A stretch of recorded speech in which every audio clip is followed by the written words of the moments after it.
الحمدللہ رب العالمین والصلاة والسلام علی سید الانبیاء والمرسلین وعلی آلہ واصحابہ اجمعین الی یوم الدین۔ الحمدللہ 6 مئی 2018 کو علمی و تحقیقی مجلس نمبر 7 انشاءاللہ ہم اس کو کور کریں گے، اور آج چونکہ اسپیشل کلاس تھی عربک تجوید کی، ہماری خوش نصیبی ہے کہ علی الاحسن نقوی صاحب جو ہے وہ عرصہ دراز کے بعد تشریف لائے ہیں۔ شاہ جی ذرا اپنے مکھڑا بکھا دو، قوم پوچھ رہی ہے کہ جی علی نقوی صاحب کدھر گئے ہیں، منظر عام سے غائب ہیں۔ محبت ہے جی لوگوں کی، لوگوں کی محبت ہے۔ شاہ جی کی اصل میں اپنی کوئی ذاتی مصروفیات بھی تھیں، جس کی وجہ سے ظاہر ہے ادھر سے تقریباً 125 کلومیٹر ہے ان کا گھر، تو پھر یہ ہے کہ آلموسٹ انہوں نے تمام کریٹیکل ٹاپکس میرے ساتھ 1 to 1 ڈسکشن میں، چاہے وہ بول ٹی وی سے ریلیٹڈ ہوں، چاہے وہ سنی شیعہ کنفلکٹ سے ریلیٹڈ ہوں، خواہ وہ علماء سے ریلیٹڈ ہوں، آلموسٹ انہوں نے ہر ایک ٹاپک ریکارڈ کروا دیا ہے اللہ کے فضل سے، اور بڑی ایمانداری کے ساتھ۔ بعض لوگوں نے ان کی شکایت بھی مجھے کی ہے جی بڑی بدتمیزی سے بولتے ہیں، تو میں نے ان کو بتایا کہ ہم کسی کا برا نہیں مانتے، بیسیکلی یہ وہ شکوہ کر رہے ہوتے ہیں آن دا بہاف آف امہ۔ جیسے ڈاکٹر اقبال کی جو شکوہ میں لینگویج تھی، اس پہ علماء نے اعتراض کیا کہ جی بڑی سخت لینگویج ہے، وہ ڈاکٹر اقبال کی لینگویج نہیں تھی، جو لوگ سوچتے تھے کہ یا اللہ ہمارے ساتھ کیا ہوا، ہم تو اتنی اونچی امت تھے، آج ہم پستی میں گر گئے۔ تو ڈاکٹر اقبال نے ان کے وسوسوں کو پہلے شکوہ میں بیان کیا، پھر جواب شکوہ میں اللہ تعالیٰ کی طرف سے انہوں نے جواب دیے الحمدللہ۔ تو علمی و تحقیقی مجلس کے سلسلے میں جو ریٹن میں کوسچنز مختلف لوگوں کی طرف سے آئے تھے واٹس ایپ گروپس کے اندر یا یہاں پہ بھی جن لوگوں نے دیے، آج ہمارا مسئلہ نمبر 200 قرآن کی تجوید کے اوپر ریکارڈ ہوا، اس کے بعد جن لوگوں کے کوسچنز تھے وہ ہم نے ریٹن فارم میں شاہ جی کے حوالے کیے ہیں۔ اللہ کا نام لے کے شاہ جی شروع کریں دروشی پڑھ کے، اور آپ دوبارہ منظر عام پہ آئے ہیں۔ اعوذ باللہ من الشیطان الرجیم، بسم اللہ الرحمن الرحیم۔ اللہم صلی علی محمد وعلی آل محمد کما صلیت علی ابراہیم وعلی آل ابراہیم انک حمید مجید۔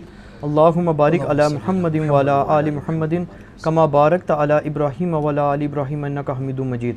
بسم اللہ الرحمن الرحیم۔ آغاز کیا جائے؟ ہاں جی کریں، کوئی سپاس نامہ نہیں، ڈائریکٹ سوال کرو۔ ٹھیک ہے جی۔ پہلا سوال بڑا کریٹیکل علی بھائی آیا ہوا ہے، کسی بھائی نے بھیجا ہے کہ رفع یدین جو ہے اس پر دونوں طرف بڑے مضبوط دلائل دیے جاتے ہیں، اور یہ ایشو شروع دن سے ڈیبیٹیبل رہا ہے، تو بعض لوگ تو یہاں تک کہتے ہیں کہ اس پر تابعین کے دور سے اختلاف ہے، تو اس سے پہلے استخارہ نہ کر لیا جائے کہ اس کو کیا جائے، بجائے اس کے ہم دلائل میں پڑھیں؟ سمجھ آئی نا؟ ٹھیک ہے جی، استخارہ تو رفع الیدین پہ کر لیا جائے۔ جن لوگوں نے رفع الیدین استخارہ کر کے شروع کیا ہے، کیا رفع الیدین نہ کرنے والوں کو ان کا رفع الیدین استخارے کے بعد ہضم ہو جائے گا؟ کبھی بھی نہیں ہوگا۔ استخارہ دنیاوی معاملات میں ہوتا ہے، قرآن و سنت میں جن چیزوں کے دلائل موجود ہیں ان پہ استخارہ نہیں کرنا۔ میں آپ کو علم الکلام پھکی والا الزامی جواب دیتا ہوں، اینٹی وینم۔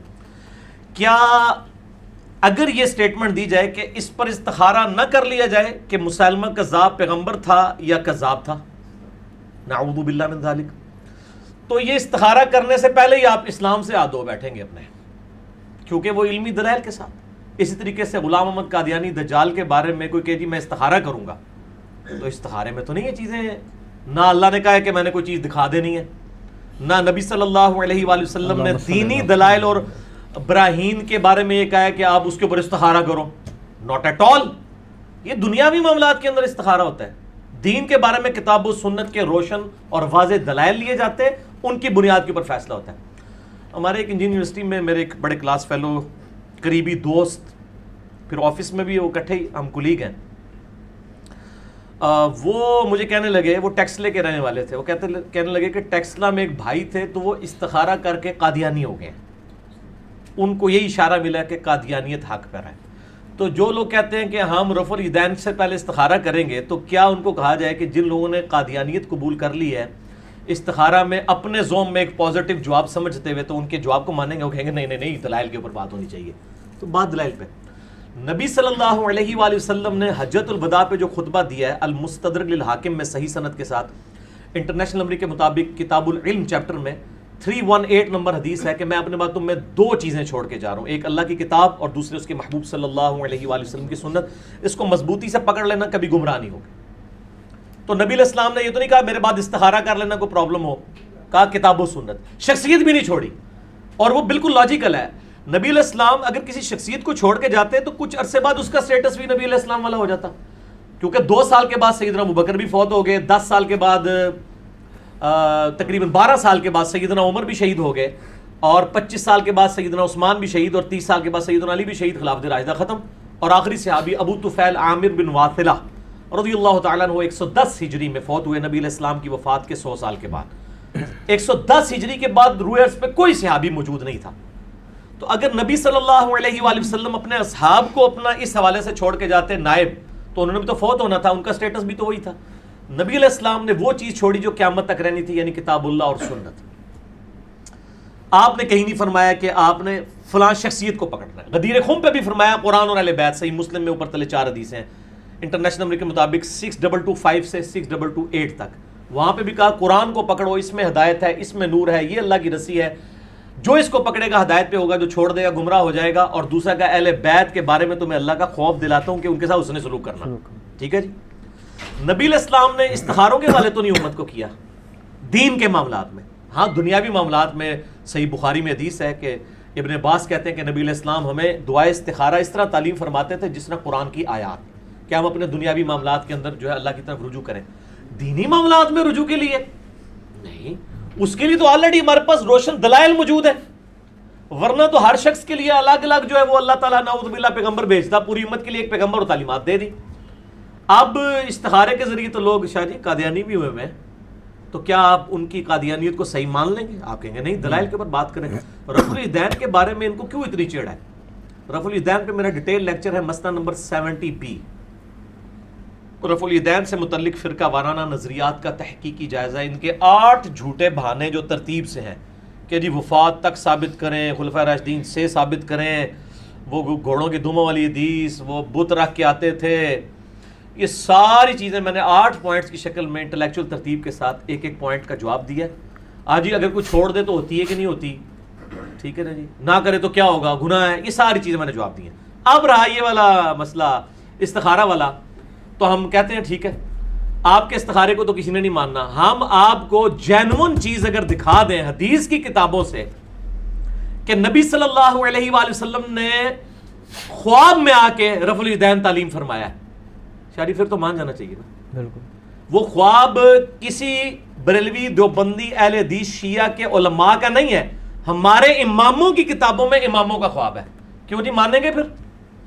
تو کہتے ہیں نا جی بخاری مسلم میں حدیث ہے میری شکل میں شیطان نہیں آ سکتا. یہ سارے معاملہ بالکل ٹھیک ہے. میرا خواب میں دیدار مصطفیٰ صلی اللہ علیہ وآلہ وسلم کی حقیقت لاکھوں لوگ یوٹیوب پہ دیکھ چکے ہیں. اس سے زیادہ کوئی کلپ نہیں دیکھا گیا اس ٹاپک پہ کسی اور کا. اس میں نے یہ ساری باتیں حدیث کی کتابوں سے خواب بتائے ہیں کہ بھی صحابہ، تابعین، تبع تابعین، اس کے بعد کے لوگوں کو بھی نبی صلی اللہ علیہ وآلہ وسلم کی خواب میں زیارت ہوئی ہے. ہم حدیث کی کتاب سے خواب دکھاتے ہیں. استخارہ سے بھی اگلی چیز، استخارے کا تو پتہ نہیں جواب آئے نہ آئے. کئی بار وہ کہتے ہیں لال رنگ نظر آئے گا، سبز رنگ، اس طرح کوئی چیز نہیں. وہ صرف ہے کہ دل ٹھک جائے گا آپ کا. بخاری میں آپ کتاب الدعوات چیپٹر میں اور مشکات میں بھی نفلی نماز والے چیپٹر میں استخارہ کی دعا نکال لیں. اس میں سمپل یہ ہے کہ اللہ اگر یہ میرے لیے دنیا آخرت اور معیشت کے اعتبار سے بہتر چیز ہے تو میرے لیے اس کو کر دے اور مجھے اس پہ راضی کر دے، اور اگر بہتر نہیں اس کو مجھ سے دور کر دے، مجھے اس سے دور کر دے. Simple is that. تو اگر ہم حدیث کی کتابوں سے کوئی خواب دکھا دے شاہ جی جو نبی صلی اللہ علیہ وآلہ وسلم نے خود خواب میں آ کے رفع الیدین تعلیم کیا ہو اور کسی ایسے بندے کو کیا ہو جو پہلے رفع الیدین نہیں کرتا تھا، پھر پیچھے گنجائش رہ جائے گی. تو خوابوں والی جتنی سرکاریں ہیں پھر ہم ان کو کہیں گے سرکار آ جاؤ میدان وچ. میرے بھائی حدیث کی اہل سنت کی چند بڑی کتابوں میں سے ایک کتاب ہے سنن دارقطنی. امام علی بن عمر، ابو الحسن علی بن عمر الدارقطنی، المتوفی 385 ہجری، 4 صدی ہجری کے اندر اہل سنت کے بڑے ائمہ میں سے ہیں. اور حدیث کی فیلڈ میں، اسماء و رجال کی فیلڈ میں جو ناقدین محدثین سمجھے جاتے ہیں نا، جنہوں نے بخاری اور مسلم کے اوپر بھی نقد کیا ہے اور پورا اس کے اوپر یعنی انالیسس کر کے انہوں نے ان کی احادیث کے اوپر حکم لگائے، ان میں سے ایک یہ بھی ہے. ہاں جی جناب شاہ جی اگر وہ آپ کو خواب دکھا دیا جائے حدیث کی کتاب سے تو کسی استخارے کی ضرورت نہیں رہے گی. امام ابو الحسن علی بن عمر الدارقطنی المتوفا 385 ہجری نے کتاب لکھی ہے سنن دارقطنی. 4898 احادیث کا مجموعہ ہے, آلموسٹ 5000. اس میں انہوں نے باقاعدہ نماز کے چیپٹر میں ایک رفع الیدین والا چیپٹر باندھا ہے, جس میں انہوں نے باقاعدہ ایک خواب لکھا ہے نبی صلی اللہ علیہ وآلہ وسلم کے ریفرنس سے. عثمان بھائی ذرا دارقطنی پیچھے دیکھو پئی ہوئے گی, میں دکھائی دیں ایچ ڈی کیمرے میں, کل کو یہ نہ کہیں یار اس نے ایویں خواب بیان کر دیا کہیں لکھا نہیں ہوا. ہمارے پاس سنن دارقطنی پڑی ہوئی ہے, بریلویوں کا ترجمہ شبیر بدرس کا نا, اس میں جو اس کا نمبر مجھے زبانی یاد ہے کیونکہ اکثر لوگ سوال پوچھتے رہتے ہیں. اس کا نمبر ہے شبیر بدرس میں ہے نمبر 1110, ٹھیک ہے جی, اور مکتبۃ الشاملہ میں ہے 1135 انٹرنیشنل نمبر کے مطابق. یہ سنن دارقطنی ہے جی شبیر بدرس کی, سب سے بڑا پاکستان میں بریلویوں کا ادارہ ہے جو کہ احادیث کی کتابیں چھاپ رہا ہے. سنن دارقطنی, امام ابو الحسن علی بن عمر الدارقطنی, انہوں نے 1110 ہی تھی, مجھے آلموسٹ یاد ہے, انشاءاللہ نکل آئے گی نماز والے چیپٹر میں تو مل ہی جائے گی انشاءاللہ. 1110, ہاں جی, لو جی, پہلے تو یہ والے آخری اس کی عربی کور کرنی ہے, پھر اوپر سے دوسرے پیج کی اردو, اس کی عربی آخری والے کی 1110 حدیث کا نمبر ہے. پہلے اس کو کور کریں آپ نیچے, اور پھر اوپر اردو ترجمے والا بھی پورشن اس کا کور کرنا ہے. میں اس کو ایک بار یوں سامنے رکھ دیتا ہوں آپ کے, یعنی آپ کے جو رائٹ والا پیج ہے اس کی آخری عربی, اور جو آپ کے لیفٹ پہ پیج ہے اس کے اوپر والے الفاظ. بلکہ فرحان بھائی اس کا بعد میں آپ امیج لیں نا اور اوریجنل امیج ڈالیں, کیونکہ یہ تو بڑے کام کی چیز ہے انشاءاللہ تعالی. استخارے کی آندہ رفع الیدین پہ کوئی بات ہی نہیں کرے گا, وہ کہیں گے یار رہنے دو, اے نہیں ایسی آتا نہیں. یہ میرے بھائیوں امام دارقطنی خود لکھ رہے ہیں, سند کی ضرورت ہی نہیں ہے. کہہ رہے ہیں, کہتے ہیں کہ میں نے اپنے استاد قاضی ابو جعفر بن اسحاق کو یہ کہتے ہوئے سنا کہ پہلے میرا بھی وہی موقف تھا جو اہل عراق یعنی نجدیوں, کوفیوں اور حنفیوں کا اہل الرائے کا موقف تھا, کیا کہ میں رفع الیدین نہیں کرتا تھا. لیکن پھر میں نے خواب میں نبی اکرم صلی اللہ علیہ وآلہ وسلم کو نماز ادا کرتے ہوئے دیکھا. آپ صلی اللہ علیہ وآلہ وسلم اگر امت کو خواب میں آ کے کوئی بات ارشاد فرما رہے ہیں تو وہی بات ارشاد فرمائیں گے جو فائنل ہے آپ کی. میں نے آپ صلی اللہ علیہ وآلہ وسلم کو نماز پڑھتے ہوئے دیکھا. آپ صلی اللہ علیہ وآلہ وسلم نے نماز کے آغاز میں تکبیر تحریمہ کہتے ہوئے رفع الیدین کیا, پھر رکوع میں جاتے ہوئے رفع الیدین کیا, پھر رکوع سے سر اٹھاتے ہوئے رفع الیدین کیا. وہ کہتے ہیں پہلے میرا موقف دوسرا تھا, اس خواب کے بعد میں نے بھی رفع الیدین شروع کر دیا. ان جڑے استخارہ نے چکر ہی چون اللہ دے بندے ہو, استخارہ تو چھوٹی چیز ہے. حدیث کی کتاب سنن دارقطنی سے میں نے آپ کو بتا دیا, سند کی ضرورت ہی نہیں ہے. امام دارقطنی اپنے استاد سے نقل کر رہا ہے, سند نبی علیہ السلام تک تو پہنچانے کی ضرورت نہیں, خواب دیکھا ہے نا. اور آپ صلی اللہ علیہ وآلہ وسلم کو خواب میں کسی بریلوی دیوبندی اہل حدیث شیعہ نے نہیں دیکھا, بلکہ ایک حدیث کے امام ابو جعفر بن اسحاق جو استاد ہیں امام دارقطنی المتوفا 385 ہجری کے. تو انشاءاللہ آئندہ کے بعد کوئی استخارے کی بات نہیں کرے گا, تو اللہ کا نام لے کے شروع کریں. اہل سنت اہل تشیع دونوں کی کتابیں متفق ہیں کہ نبی علیہ السلام نے رکوع میں جاتے وقت, رکوع سے اٹھتے وقت ہمیشہ رفع الیدین کیا ہے. آپ کی رفع الیدین کے بغیر ایک رکعت بھی ثابت نہیں. یہ ہمارا الحمدللہ ایک علمی دعویٰ ہے. مسئلہ 70B آپ دیکھ لیں, رفع الیدین سے متعلق فرقہ وارانہ نظریات کا تحقیقی جائزہ. اور علی بھائی ان کے جو استاد ہیں یہ سکہ راوی ہیں, سکہ راوی ہیں. وہ کہتے ہیں وہ کہتے ہیں کہ مجھے جب وہ رفع الیدین کی حدیثیں لکھوایا کرتے تھے ساتھ یہ املا کرواتے تھے. یہ الفاظ موجود ہیں کہ میرا استاد مجھے املا کروایا کرتا تھا کہ پتر بھی لکھ نال کہ منو بھی باج ہدایت ملی ہے, جس طرح اسی بھی کہنا ہے جناب کہ سانو باج پتہ چلا ہے.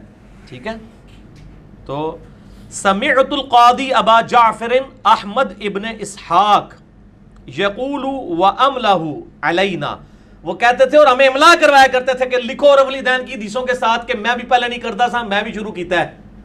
پیچھے کیا رہ گیا؟ ٹھیک ہے جی, یہ تو انشاءاللہ جب یہ کلپ چڑھے گا نا لاکھوں لوگوں تک پہنچے گا. اس کا جواب تو جی الیاس گمن صاحب سے اور عباس رضوی صاحب سے لینا بہت ضروری ہے. ہمیں کسی سے جواب لینے کی ضرورت نہیں ہے. اس کی وجہ یہ ہے کہ یہ سوال تو ہے نہیں ہے, یہ تو دلیل ہے. دلیل کا جواب نہیں ہوتا, واضح دلیل ہے. ٹھیک ہوگا جی, آگے چلیں. اگلا سوال ہے جی کہ کیا یہ شاہ جی کو کلوز کرنا جی, لوگ بڑے سیکے جے شاہ جی ہستے اینج نہیں فرحان صاحب ذرا اٹھ کے. کیا یہ صحیح سند سے ثابت ہے کہ حضرت ابوبکر صدیق رضی اللہ تعالیٰ عنہ نے وصیت فرمائی تھی کہ میری میت کو روضہ رسول صلی اللہ علیہ وسلم کے باہر رکھ دینا, اور اگر اجازت مل جائے تو مجھے رسول پاک صلی اللہ علیہ وسلم کے ساتھ دفن کر دینا, اور پھر اجازت مل گئی تو رسول پاک صلی اللہ علیہ وسلم کے ساتھ تدفین کر دی گئی؟ ہاں وہ یہ کہتے ہیں کہ جی وہ روزہ شریف سے آواز آئی کہ حبیب کو حبیب سے ملا دو. یہ میرے بھائیوں یہ تاریخی روایتیں, حدیث میں کہیں یہ موجود نہیں ہے, یہ بالکل جھوٹ ہے, اور اس کا میں جھوٹ ہونا ثابت کروں گا.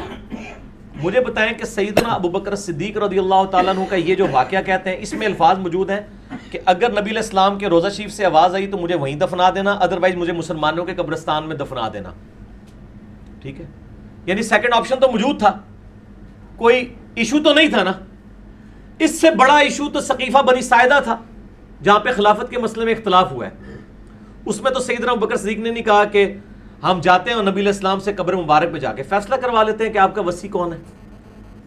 یہ تو مسئلہ ہی چھوٹا ہے, یہ تو ان کا ذاتی مسئلہ تھا, اور اس کا سلوشن بھی انہوں نے خود دیا کہ آواز آئے تو ٹھیک, نہیں تو مجھے وہاں دفن کر, جہاں کوئی دوسرا سلوشن ہی نہیں ہے. اور آج تک سنی شیعہ تفریق امت کے اندر ہے, اس میں تو کوئی مشورہ نہیں دیا. پھر اما عائشہ رضی اللہ تعالیٰ عنہ اسی مبارک گجرے میں 47 ایئرز تک حیات رہی ہیں, 58 ہجری میں فوت ہوئی ہیں. جنگ جمل کے لیے جب نکلی ہیں, وہ تو ہوپ پہ جب کتے بھونکے تو ان کو خیال آیا کہ مجھے واپس جانا چاہیے. نبی علیہ السلام سے مشورہ کر لیتی قبر مبارک پہ. ان کے تو کہیں دماغ میں وسوسہ بھی نہیں تھا کہ یہ بھی کوئی کمیونیکیشن ہوتی ہے. بالکل جھوٹا واقعہ ہے, اور اس کا جھوٹ ہونا میں ثابت کرتا ہوں صحیح بخاری سے.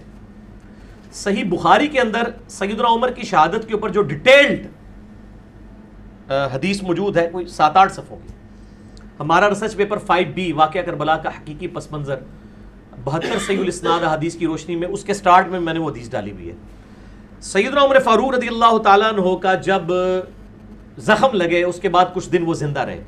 بخاری میں پورے منوان اسی طریقے سے الفاظ موجود ہیں. جب ان کو یہ یقین ہو گیا کہ وہ دودھ پیتے تھے تو وہ آنتوں کے رستے نکل جاتا تھا کہ اب میں جانور نہیں ہوں گا اس تکلیف کی وجہ سے, انہوں نے اپنے بیٹے کو بلا کے کہا کہ بیٹا ام المؤمنین سیدہ عائشہ کے پاس جاؤ اور ان کو کہنا کہ عمر بن خطاب کہتا ہے, یہ نہ کہنا کہ امیر المومنین کہتا ہے. آئی ایم نو مور امیر المومنین, میں اب امیر المومنین نہیں ہوں. 6 رکنی کمیٹی بنا دی ہے, علی, عثمان, طلحہ, زبیر, سعد بن ابی وقاص, عبد الرحمن بن عوف رضی اللہ عنہ اجمعین علیہم السلام. تو یہ کہنا عمر بن خطاب, کہیں وہ اس کو اول الامر منکم یعنی خلیفہ وقت کا حکم سمجھ کے نہ قبول کریں. کہنا عمر عرض کرتا ہے کہ وہ اپنے 2 ساتھیوں کے ساتھ دفن ہونا چاہتا ہے. تو سیدنا عمر کو چاہیے تھا, وہ کہتے ہیں کہ میرے پہلے تو پریسیڈنٹ سیٹ ہو چکا ہے کہ حضرت ابوبکر کے لیے بھی آواز آئی تھی, میرے لیے بھی آ جائے گی, تو میرے بھی میت جا کے وہاں رکھ دینا. سر جھوٹ کے پاؤں نہیں ہوتے, یہ صحیح بخاری میں ہے. ٹھیک ہے جی. تو خیر ان کو وہ یہ 5B ریسرچ پیپر دے, میں ان کو حدیث کا نمبر بھی بتا دوں, پیچھے سے لا کے 5B دے. اٹھے جی 5B اتنے پڑے میں پیچھے یہ پڑا, بلکہ یہ 5B میں مجھے میں یہ نہ کہ نمبر ہی کوئی نہیں ہے, میں نمبر ہی دس دے میں انہوں. 5B میں یہ پورا آپ کی جو شہادت کا واقعہ ہے نا, صحیح بخاری میں 3700 پوری 3700 نمبر حدیث ہے, 3700 بخاری شریف میں سیدنا عمر کی شہادت کا پورا واقعہ. اور ایک اس کا اور طریق ہے 7207, بخاری میں 2 ہیں, 3700 7207 انٹرنیشنل نمبر کے مطابق. ٹھیک ہو گیا جی. اب سیدنا عمر کی جب وہ وہاں پہ جا کے خواہش کا اظہار کیا گیا تو سیدہ عائشہ نے کہا میں نے وہ جگہ اپنے لیے رکھی ہوئی تھی, آج میں عمر کو اپنے پہ ترجیح دیتی ہوں. اور پھر سیدنا عمر کو وہاں پہ دفن کیا گیا. یہاں پہ تو کوئی پریسیڈنٹ سیٹ نہیں تھا, ہونا چاہیے تھا کہ اگر ایک پریسیڈنٹ سیٹ تھا اس کے مطابق عمل کیا جاتا, وہ ہے ہی جھوٹ ہے, کچھ نہیں تھا. ٹھیک ہے. اور اس کو سپورٹیو ایک اور حدیث ہے جو صحیح بخاری کے اندر موجود ہے, وہ بھی اس ریسرچ پیپر میں 5B کے اندر. میں اس کا نمبر, کیونکہ میں اب یہ فی البدی گفتگو کر رہا ہوتا ہوں تو بعض اوقات وہ چیزیں جو ہے نا وہ ذہن میں نمبر نہیں ہوتے ہیں, اس لیے میں وہ حدیث آپ کو من وان بتا دوں کہ اس کا نمبر کون سا ہے. ہاں جی, صحیح بخاری کے اندر موجود ہے اور صحیح مسلم کے اندر بھی موجود ہے. صحیح بخاری میں ہے 3677, صحیح مسلم میں 6187, اور ہمارے ریسرچ پیپر پہ 04 نمبر ہے. جو پچھلی تھی وہ 03 نمبر تھی، کہ عبداللہ ابن عباس کہتے ہیں کہ میں سیدنا عمر کی میت کے پاس بیٹھا ہوا تھا اور لوگ زارو قطار رو رہے تھے اور حضرت عمر کی میت پہ ان کے لیے تعریفی کلمات کہہ رہے تھے کہ جی آپ کے اسلام کو یہ فوقیت ملی، یہ ہوا، رومن پرشین امپائر گر گئی.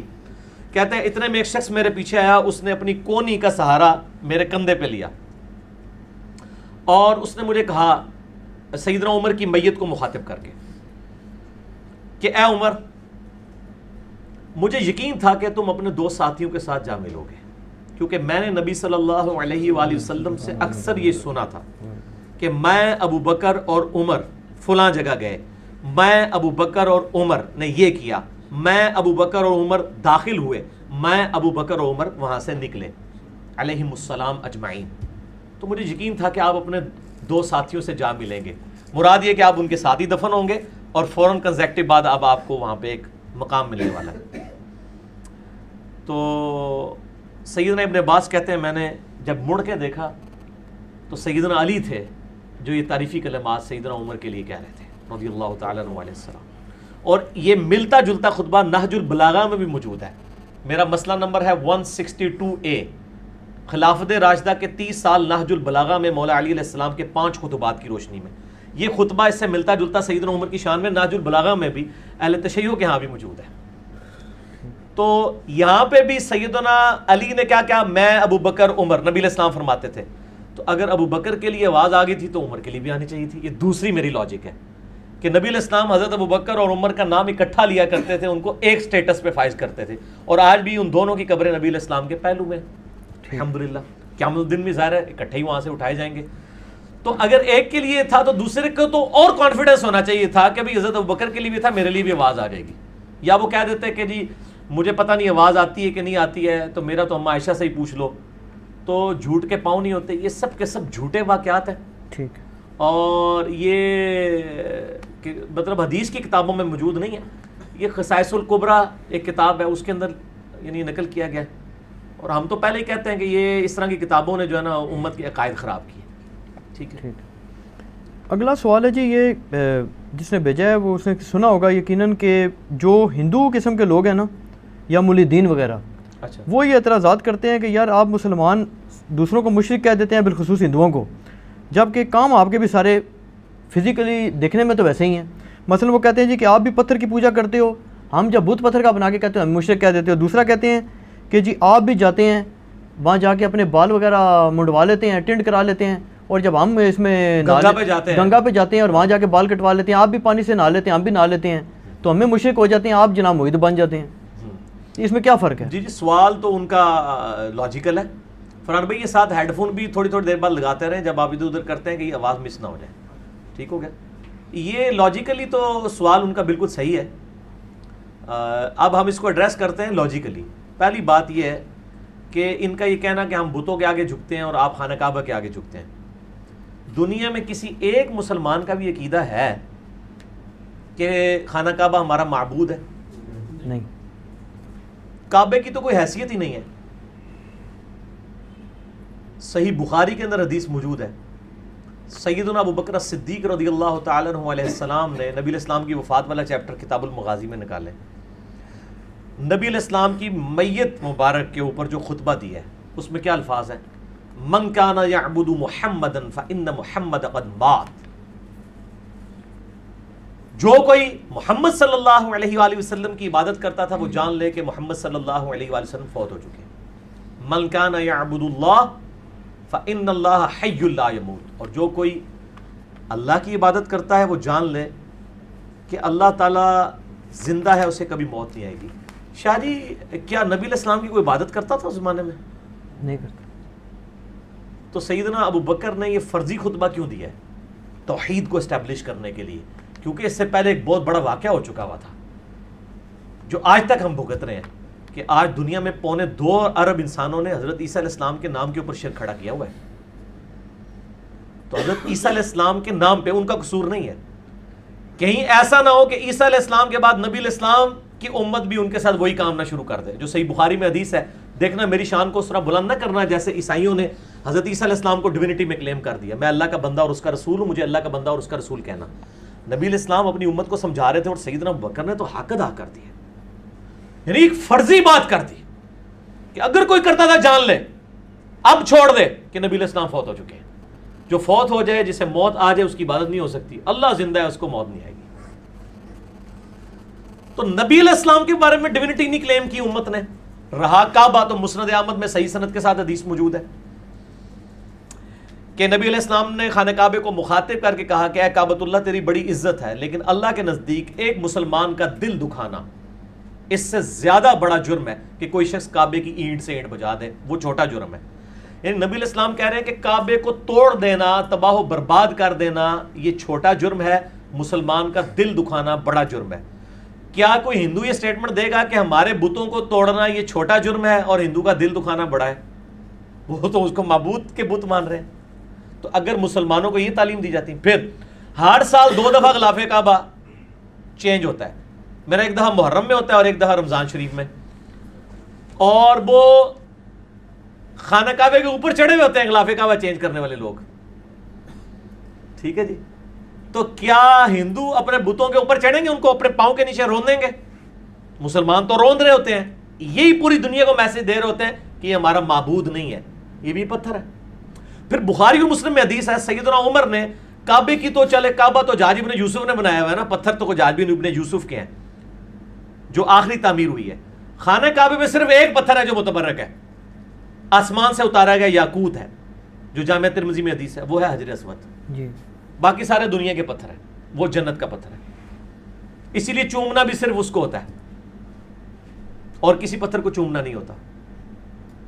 تو جنتی پتھر جو اس میں نصب ہے حجر اسود، اس کے بارے میں بخاری مسلم میں حدیث ہے، سیدنا عمر طواف کعبہ کے دوران اس کے پاس آئے اور کہا ہے حجر اسود تو ایک پتھر ہی ہے، نہ کسی کو نفع دے سکتا ہے نہ نقصان. کیا ہندو اپنے بتوں کہتے ہیں پتھر ہی ہو، تسی کیا کر سکتے ہو؟ اگر یہ وہ کہنا شروع کر دیں تو ہمارے والی ڈاکٹرائن پہ عمل کریں گے نا. باقی کعبے کے پتھروں کی تو کوئی حیثیت ہی نہیں ہے. حجر اسود کو سیدنا عمر بخاری مسلم دونوں میں کہہ رہے ہیں تو ایک پتھر ہے، نہ نفع دے سکتا ہے نقصان. اگر میں نبی علیہ السلام کو چومتے ہوئے نہ دیکھتا تو نہ چومتا. ایک چیز کلیئر کر دی، یہ نفع نقصان نہیں دے سکتا. چومنا ایک سنت ہے. جیسے قبلہ سمبل آف یونٹی ہے، جسٹ ہم قبلے کو سجدہ نہیں کر رہے ہوتے، قبلے کی طرف سجدہ کر رہے ہوتے ہیں. ٹھیک ہے، تاکہ مسلمانوں کا ایک سمبل آف یونٹی رہے، نہ کہ یہ کہ ہم اس کے آگے اس کو پتھر سمجھ کے تو اس کو سجدہ کر رہے ہوتے ہیں. نعوذ باللہ. ورنہ وہ تو قبلے کے جو اپنے پتھر ہیں وہ تو دنیاوی، اس میں جو سب سے متبرک پتھر ہے اس کا سٹیٹس حضرت عمر نے کلیئر کر دیا. باقی پتھر تو کس شمار میں ہے پھر جب حجر اسود کا ہی ہے. اس میں ایک آگے کمزور روایت ہے المستدرک للحاکم میں کہ سیدنا علی ساتھ تھے تو انہوں نے کہا کہ اے عمر یہ نفع بھی دیتا ہے اور نقصان بھی دیتا ہے، اہل ایمان کی گواہی دے گی. یہ جعلی روایت ہے کیونکہ اس میں ابو ہارون متروک راوی ہے، کذاب راوی ہے، وہ چھوٹا ہوا، یعنی محدثین نے اس کی حدیثیں چھوڑ دی تھی. اور یہ والا پورشن جو ہے صحیح نہیں ہے، پہلا پورشن ہی بخاری مسلم میں ہے، وہی صحیح ہے. ٹھیک ہو گیا جی. تو سیدنا عمر نے تو اپنا موقف بتا دیا. ٹھیک. اب آ جائیں گنگا پہ نہانے کا. گنگا کی سند کوئی کتابوں میں نازل نہیں ہوئی ہے، اور الہامی کتابوں کے اندر زمزم کی سند موجود ہے. زمزم کا ذکر تورات کے اندر بھی موجود ہے، آج بھی آپ اولڈ ٹیسٹمنٹ نکال کے دیکھ لیں، اور ہماری احادیث کے اندر بھی موجود ہے. اور باقی بال منڈوانا، یہ ساری چیزیں چلیں، یہ چھوٹی ثانوی حیثیت ہے. اصل چیز ہے توحید کا مسئلہ، اور وہ یہ ہے کہ ہم خانہ کعبہ کو نہیں پوجتے. کوئی دنیا کا مسلمان خانہ کعبہ کو اپنا معبود نہیں سمجھتا. یہ بیسیکلی پروپیگنڈا 9ویں اور 10ویں صدی عیسوی کے اندر کرسچینٹی نے اسلام کے خلاف کیا تھا کہ یہ ایک بلیک سٹون ہے ریگستان میں جس کے یہ پجاری ہیں. آپ کو پتہ ہے یہ جب تک مسلمانوں کی دعوت گوروں تک صحیح طریقے سے نہیں پہنچی نا کتابوں کی شکل میں، تو انہوں نے اپنی پبلک کی مت اسی طریقے سے ماری ہوئی تھی. جیسے ہم قرآن و سنت سے بات کرتے ہیں نا تو کہتے ہیں یہ تو جناب وابی نے، ہم کہتے ہیں ہم نہ وابی نہ بابی. یہ کلپ میرا دیکھو، نہ میں وابی نہ میں بابی. ٹھیک ہے، جہاں وابی نے انہوں نے پوچھو تو تسی آپ بابی ہو، تسی آپس ہی اپنے معاملات طے کرو. اسی تے کتاب و سنت کے ماننے والے. تو ایک پراپوگنڈے کے لیے زہریلے الفاظ بولے. کرسچنز نے جب دیکھا صلیبی جنگیں تو وہ ہار رہے ہیں، انہوں نے مسلمانوں کے خلاف زہر گھولا کہ یہ تو بت پرست ہے، پیگن ہے، یہ اللہ کو نہیں مانتے. ٹھیک ہے، جو سانو کہتے ہیں اماموں نہیں مانتے، حالانکہ اماموں کو ہم ہی تو مانتے ہیں. آپ کے پاس تو یہ کتابیں پڑھی ہوئی ہیں، ہم تو پڑھی ہوئی بھی ہیں اور دکھاتے بھی ہیں. تو یہ پراپوگنڈا کیا، بلیک سٹون کو پوچھتے ہیں. پھر مسلمانوں نے کلیریفیکیشن دی. آپ دیکھیں اجماع، اور اجماع کی خوبصورتی دیکھیں، اور اسلام کی حقانیت کہ کسی تھکڑ سے تھکڑ مسلمان کو، میرے جیسے کو کھڑا کر کے پوچھیں تو وہ بھی کہے گا یار کعبے کو تو نہیں ہم پوچھتے, کعبہ تو یار پتھر ہے.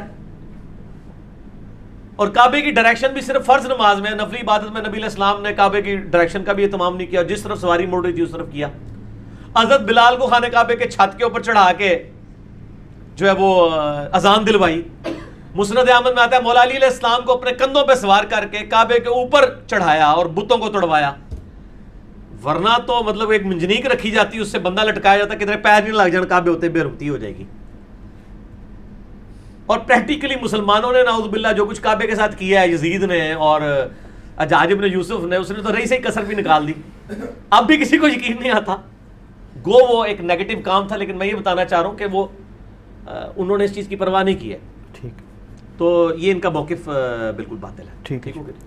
اچھا, جن قبروں وغیرہ پر شرک موجودہ دور میں ہو رہا ہے اور ان کے متعلق تواتر سے یہ بات یعنی کہ جو ہمارے اس بالخصوص سب کانٹیننٹ میں کہی جاتی ہے کہ جی یہ بڑے جو ہیں مشہور اولیاء تھے اور بڑے یعنی اچھے لوگ تھے اور انہوں نے ہی مسلمان کیا لوگوں کو ساروں کو, تو یہ آپ کیا سمجھتے ہیں کہ مطلب ہے آج کے لوگ جو کر رہے ہیں کیا اس کی ذمہ داری ان پر عائد ہوگی جو کہ 400 500 800 1000 سال پہلے دنیا سے جا چکے ہیں؟ دیکھیں جی, یہ جو 800 1000 سال پہلے جا چکے ہیں نا جی, ان سے پہلے تو ہمیں ان بزرگوں کو پکڑنا چاہیے جو 800 سال والوں سے بھی پہلے 500 سال پہلے گزر چکے ہیں. یہ صحابہ تابعین تبع تابعین, امام بخاری امام مسلم, جن کی اتھینٹسٹی ہے دنیا میں, جن کی کتابیں مانی جاتی ہیں. آپ کے لوکل بزرگوں کو دنیا میں کہیں نہیں جانا جاتا. یعنی امام بخاری کا ہم نام لینا دنیا کے کسی کونے میں مسلمان کو پتا ہوگا, لیکن آپ اپنے کسی محلے کے, کسی گلی کے, کسی شہر کے بزرگ کا نام لینا دوسرے ملک میں تو نہیں جانتے ہوں گے. لہٰذا یہ سارے لوکلائزڈ لوگ ہیں, یعنی انٹرنیشنل لیول کے لوگ نہیں ہیں یہ. باقی رہا کہ ان کے عقائد کیا تھے, ہمیں اس کی ڈیٹیل میں جانے کی ضرورت نہیں. ان کی کتابیں جو ہم تک پہنچی ہیں وہ ٹیمپرڈ فارم میں بھی ہو سکتی ہیں, اس میں عقائد تو کتاب و سنت کے خلاف ہے. ان کے بارے میں ہم اس لیے حکم نہیں لگا سکتے, وہ ہمارے سامنے موجود نہیں ہے. عین ممکن ہے ان کی کتاب ہی نہ ہو. کتنی گستاخانہ عبارتیں میں نے ہائی لائٹ کی ہیں مسئلہ 71B کے اندر, انڈیا اور پاکستان کے بزرگوں کی 19 گستاخانہ عبارات کا تحقیقی جائزہ. اگر ان کی یہ ضد ہے کہ یہ کتابیں ان کی ہیں تو یہ بڑا خطرناک معاملہ ہو جائے گا. ہمارا موقف یہ ہے کہ جو مر چکا ہے اپنے انجام کو پہنچ چکا ہے, اچھا یا برا اللہ تعالیٰ کے سپرد. ہم کسی کے بارے میں کوئی نیگیٹو بات نہیں کرتے اور کسی کے بارے میں ایسی پازیٹیو بات بھی نہیں کرتے کہ کل کو ہمیں اللہ کے حضور جواب دے ہونا پڑے. ہم خاموشی اختیار کرتے ہیں. ہم آج کے دور کے لوگ جو عقائد لے کے آئیں گے ان کو کتاب و سنت کے اوپر پیش کریں گے. پرانے لوگوں کا معاملہ جو ہے نا وہ ان کے ساتھ رہنے دیں. آپ تعلیمات کو ڈسکس کریں کہ یہ تعلیم ہے. ہم تو کہتے ہیں ان کے بارے میں جو چیزیں منسوب کر رہے ہیں وہ صحیح سند سے ثابت ہی نہیں ہے. آپ سے میں پوچھتا ہوں, اس دنیا میں سب سے بڑے بزرگ وہ ہیں جن کو سب سے زیادہ لوگ مان رہے ہیں. انسانوں میں وہ بزرگ کون ہیں؟ حضرت عیسیٰ علیہ نبینا علیہ السلام. ہمارے نبی علیہ السلام کو کم لوگ مانتے ہیں کیونکہ عیسیٰ ابن مریم کو 2.25 ارب عیسائی بھی مان رہے ہیں اور 1.5 ارب مسلمان بھی مان رہے ہیں. ان کے ماننے والے, ماننے سے مراد as a personality, as a prophet جو بھی ہے اس میں ٹیمپرڈ فارم میں لازم. لیکن دنیا میں سب سے زیادہ شرک کس کے نام پہ کھڑا ہوا ہے؟ عیسیٰ علیہ السلام کے نام, بیگوٹن سن آف گاڈ, گاڈ انکارنیٹس, یہ سارا کچھ بولا جاتا ہے. لیکن کیا عیسیٰ علیہ السلام کے بارے میں ہم یہ کہہ سکتے ہیں کہ نعوذ باللہ ان کی یہ تعلیمات تھی؟ قطعاً. اگرچہ ان کی طرف منسوب تعلیمات شرکیاں ہیں لیکن قرآن ان کے دفاع پہ کھڑا ہوا ہے. ٹھیک ہے, باقی کسی بزرگ کے بارے میں قرآن نہیں کھڑا ہوا, اس لیے ان کے بارے میں ہم خاموشی اختیار کرتے ہیں. عیسیٰ علیہ السلام کا ہم گج وج کے دفاع کریں گے وجیہاً فی الدنیا والآخرہ. اللہ نے قرآن میں کہا ہے لقد کفر الذین قالوا ان اللہ هو المسیح ابن مریم, بے شک وہ کافر ہے جو کہہ رہے ہیں کہ عیسیٰ ابن مریم جو ہیں وہ اللہ ہی تھے. وقال المسیح, جبکہ مسیح تو خود کہتے تھے یا بنی اسرائیل اعبدوا اللہ ربی وربکم, اے بنی اسرائیل عبادت کرو اس اللہ کی جو تمہارا بھی رب ہے اور میرا بھی. انہ من یشرک باللہ فقد حرم اللہ علیہ الجنہ ومأواہ النار وما للظالمین من انصار, بے شک جو کوئی شرک کرے گا اللہ نے اس پہ جنت حرام کر دی, اس کا ٹھکانہ دوزخ ہے, وہاں اس کا کوئی مددگار نہیں ہوگا. عیسیٰ ابن مریم کی طرف سے تو میرے رب نے گواہی دے دی ہے, عیسیٰ ابن مریم کا دفاع تو میں ہر جگہ پہ کروں گا. باقی کسی شخص کا دفاع ہم اس لیے نہیں کریں گے کہ دونوں طرف باتیں موجود ہیں, ہم نہ نیگیٹیولی کرتے ہیں نہ پازیٹیولی. ٹھیک ہے, ابھی اذانیں شروع ہو گئی ہیں اور اس کے بعد انشاءاللہ تعالی ہم باقی اس کو کنٹینیو کرتے ہیں انشاءاللہ تعالی. جی شاہ جی اگلا سوال کریں. اچھا علی بھائی, اس سوال سے نا ضمن ایک مزید میں کلیریفیکیشن کر لوں تاکہ یہ بات بالکل کنکلوڈ ہو جائے. یہ پرسنل میرا بھی سوال سمجھ لیں اور بھی باقی جو بالخصوص جو سادات کہلانے کا دعویٰ کرتے ہیں ان لوگوں کا ہے کہ جب آپ کسی بھی سید کا نا، چاہے اس کا اس وقت کسی بھی مسلک سے تعلق ہو، چاہے وہ شیعہ ہو، چاہے بریلوی ہو، چاہے دیوبندی ہو، چاہے اہل حدیث ہو، کسی بھی مسلک کا سید ہو، یہ بھی شاہ صاحب بیٹھے ہیں اور بھی بیٹھے ہیں، آپ اس کا شہر نسب کھول لینا. اب اس کی اتھینٹسٹی پہ میں نہیں جاتا کہ اس کی کیا اتھینٹسٹی ہے. شہر نسب کی ظاہر ہے وہ بھی ایک روایت سینہ بسینہ ہی چلی ہے، لیکن آپ اس میں دیکھیں گے نا پیچھے جو بزرگ ان کے ہوں گے نا، صاحب قبر، صاحب مزار، وہ ان کے بارے میں دعویٰ ہوگا کہ یہ صاحب تصوف تھے. کوئی کہے گا جی قادری تھے، کوئی کہے گا نقش بندی تھے، کوئی کہے گا سور وردی تھے. شیعہ کہیں گے جی حالت تقیہ میں تھے، اندر سے شیعہ تھے. سنی کہیں گے نہیں جی یہ تو صحیح سنی. یہ کیا کنسیپٹ ہے؟ اس سادات میں سارے تصوف کہاں سے آ گیا؟ جی پہلی بات یہ کہ آپ کا یہ دعویٰ باطل ہے. شیعہ اہل تصوف کو مجرم سمجھتے ہیں، یہ آپ کو پتہ ہے؟ نہیں، وہ ان کے اس مجتہد لیے تو کہ کہتے ان کے ہیں، کمپیٹیٹر وہ ہیں، ان کے مجتہد کہتے ہیں، لیکن سادات کسی کی آپ لڑی کھولنے وہ پیچھے یہ لڑی جو مرضی کھولتے رہے. پریکٹیکلی شیعہ اہل تصوف کو مجرم سمجھتے ہیں. وہ کہتے ہیں انہوں نے ہماری گدی کے اوپر قبضہ کیا ہے، ہماری یہ نقال تھے، اصل میں ہم وارث رسول ہیں. تو پہلی تو بات یہ، اس کا سب سے بڑا ثبوت یہ، مجھے بتائیں صوفیوں کے بس اس وقت دنیا میں سب سے بڑے اماموں میں سے امام مانے جاتے ہیں شیخ عبد القادر جیلانی. جی ہاں، ان کو شیعہ ماشاءاللہ جس طرح تبرہ بازی کرتے ہیں آپ کو پتہ ہے، وہ ناسبی کہتے ہیں عبد القادر جیلانی کو، جی کیونکہ انہوں نے غنیت الطالبین کے اندر ایسے الفاظ لکھے ہیں کہ جس میں وہ بات اس طرف جاتی ہے. ٹھیک ہے نا، انہوں نے بہت غلو کیا ہے. ٹھیک ہے نا، اور بھی کئی چیزیں اس میں، مطلب صحیح چیزیں بھی غلط بھی، ہم تو ہر شخص سے اختلاف رائے رکھتے ہیں.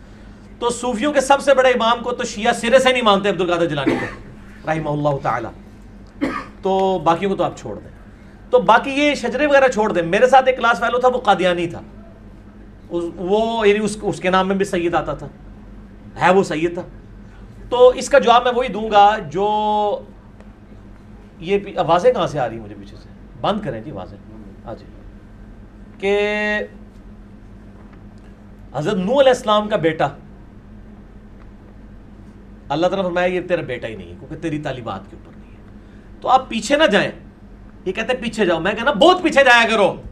تسی بشکار اڑ دے ہو، تسی پیچھے جاندے ہو 800-900 سال.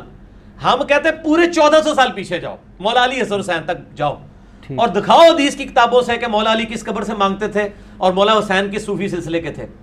دکھائیں. یہ پیچھے نہیں جاتے ہیں، یہ درمیان میں لٹکے ہوئے ہیں. پیچھے ہم جاتے ہیں. پیچھے سے مراد کیا 800-900 سال پیچھے ہے.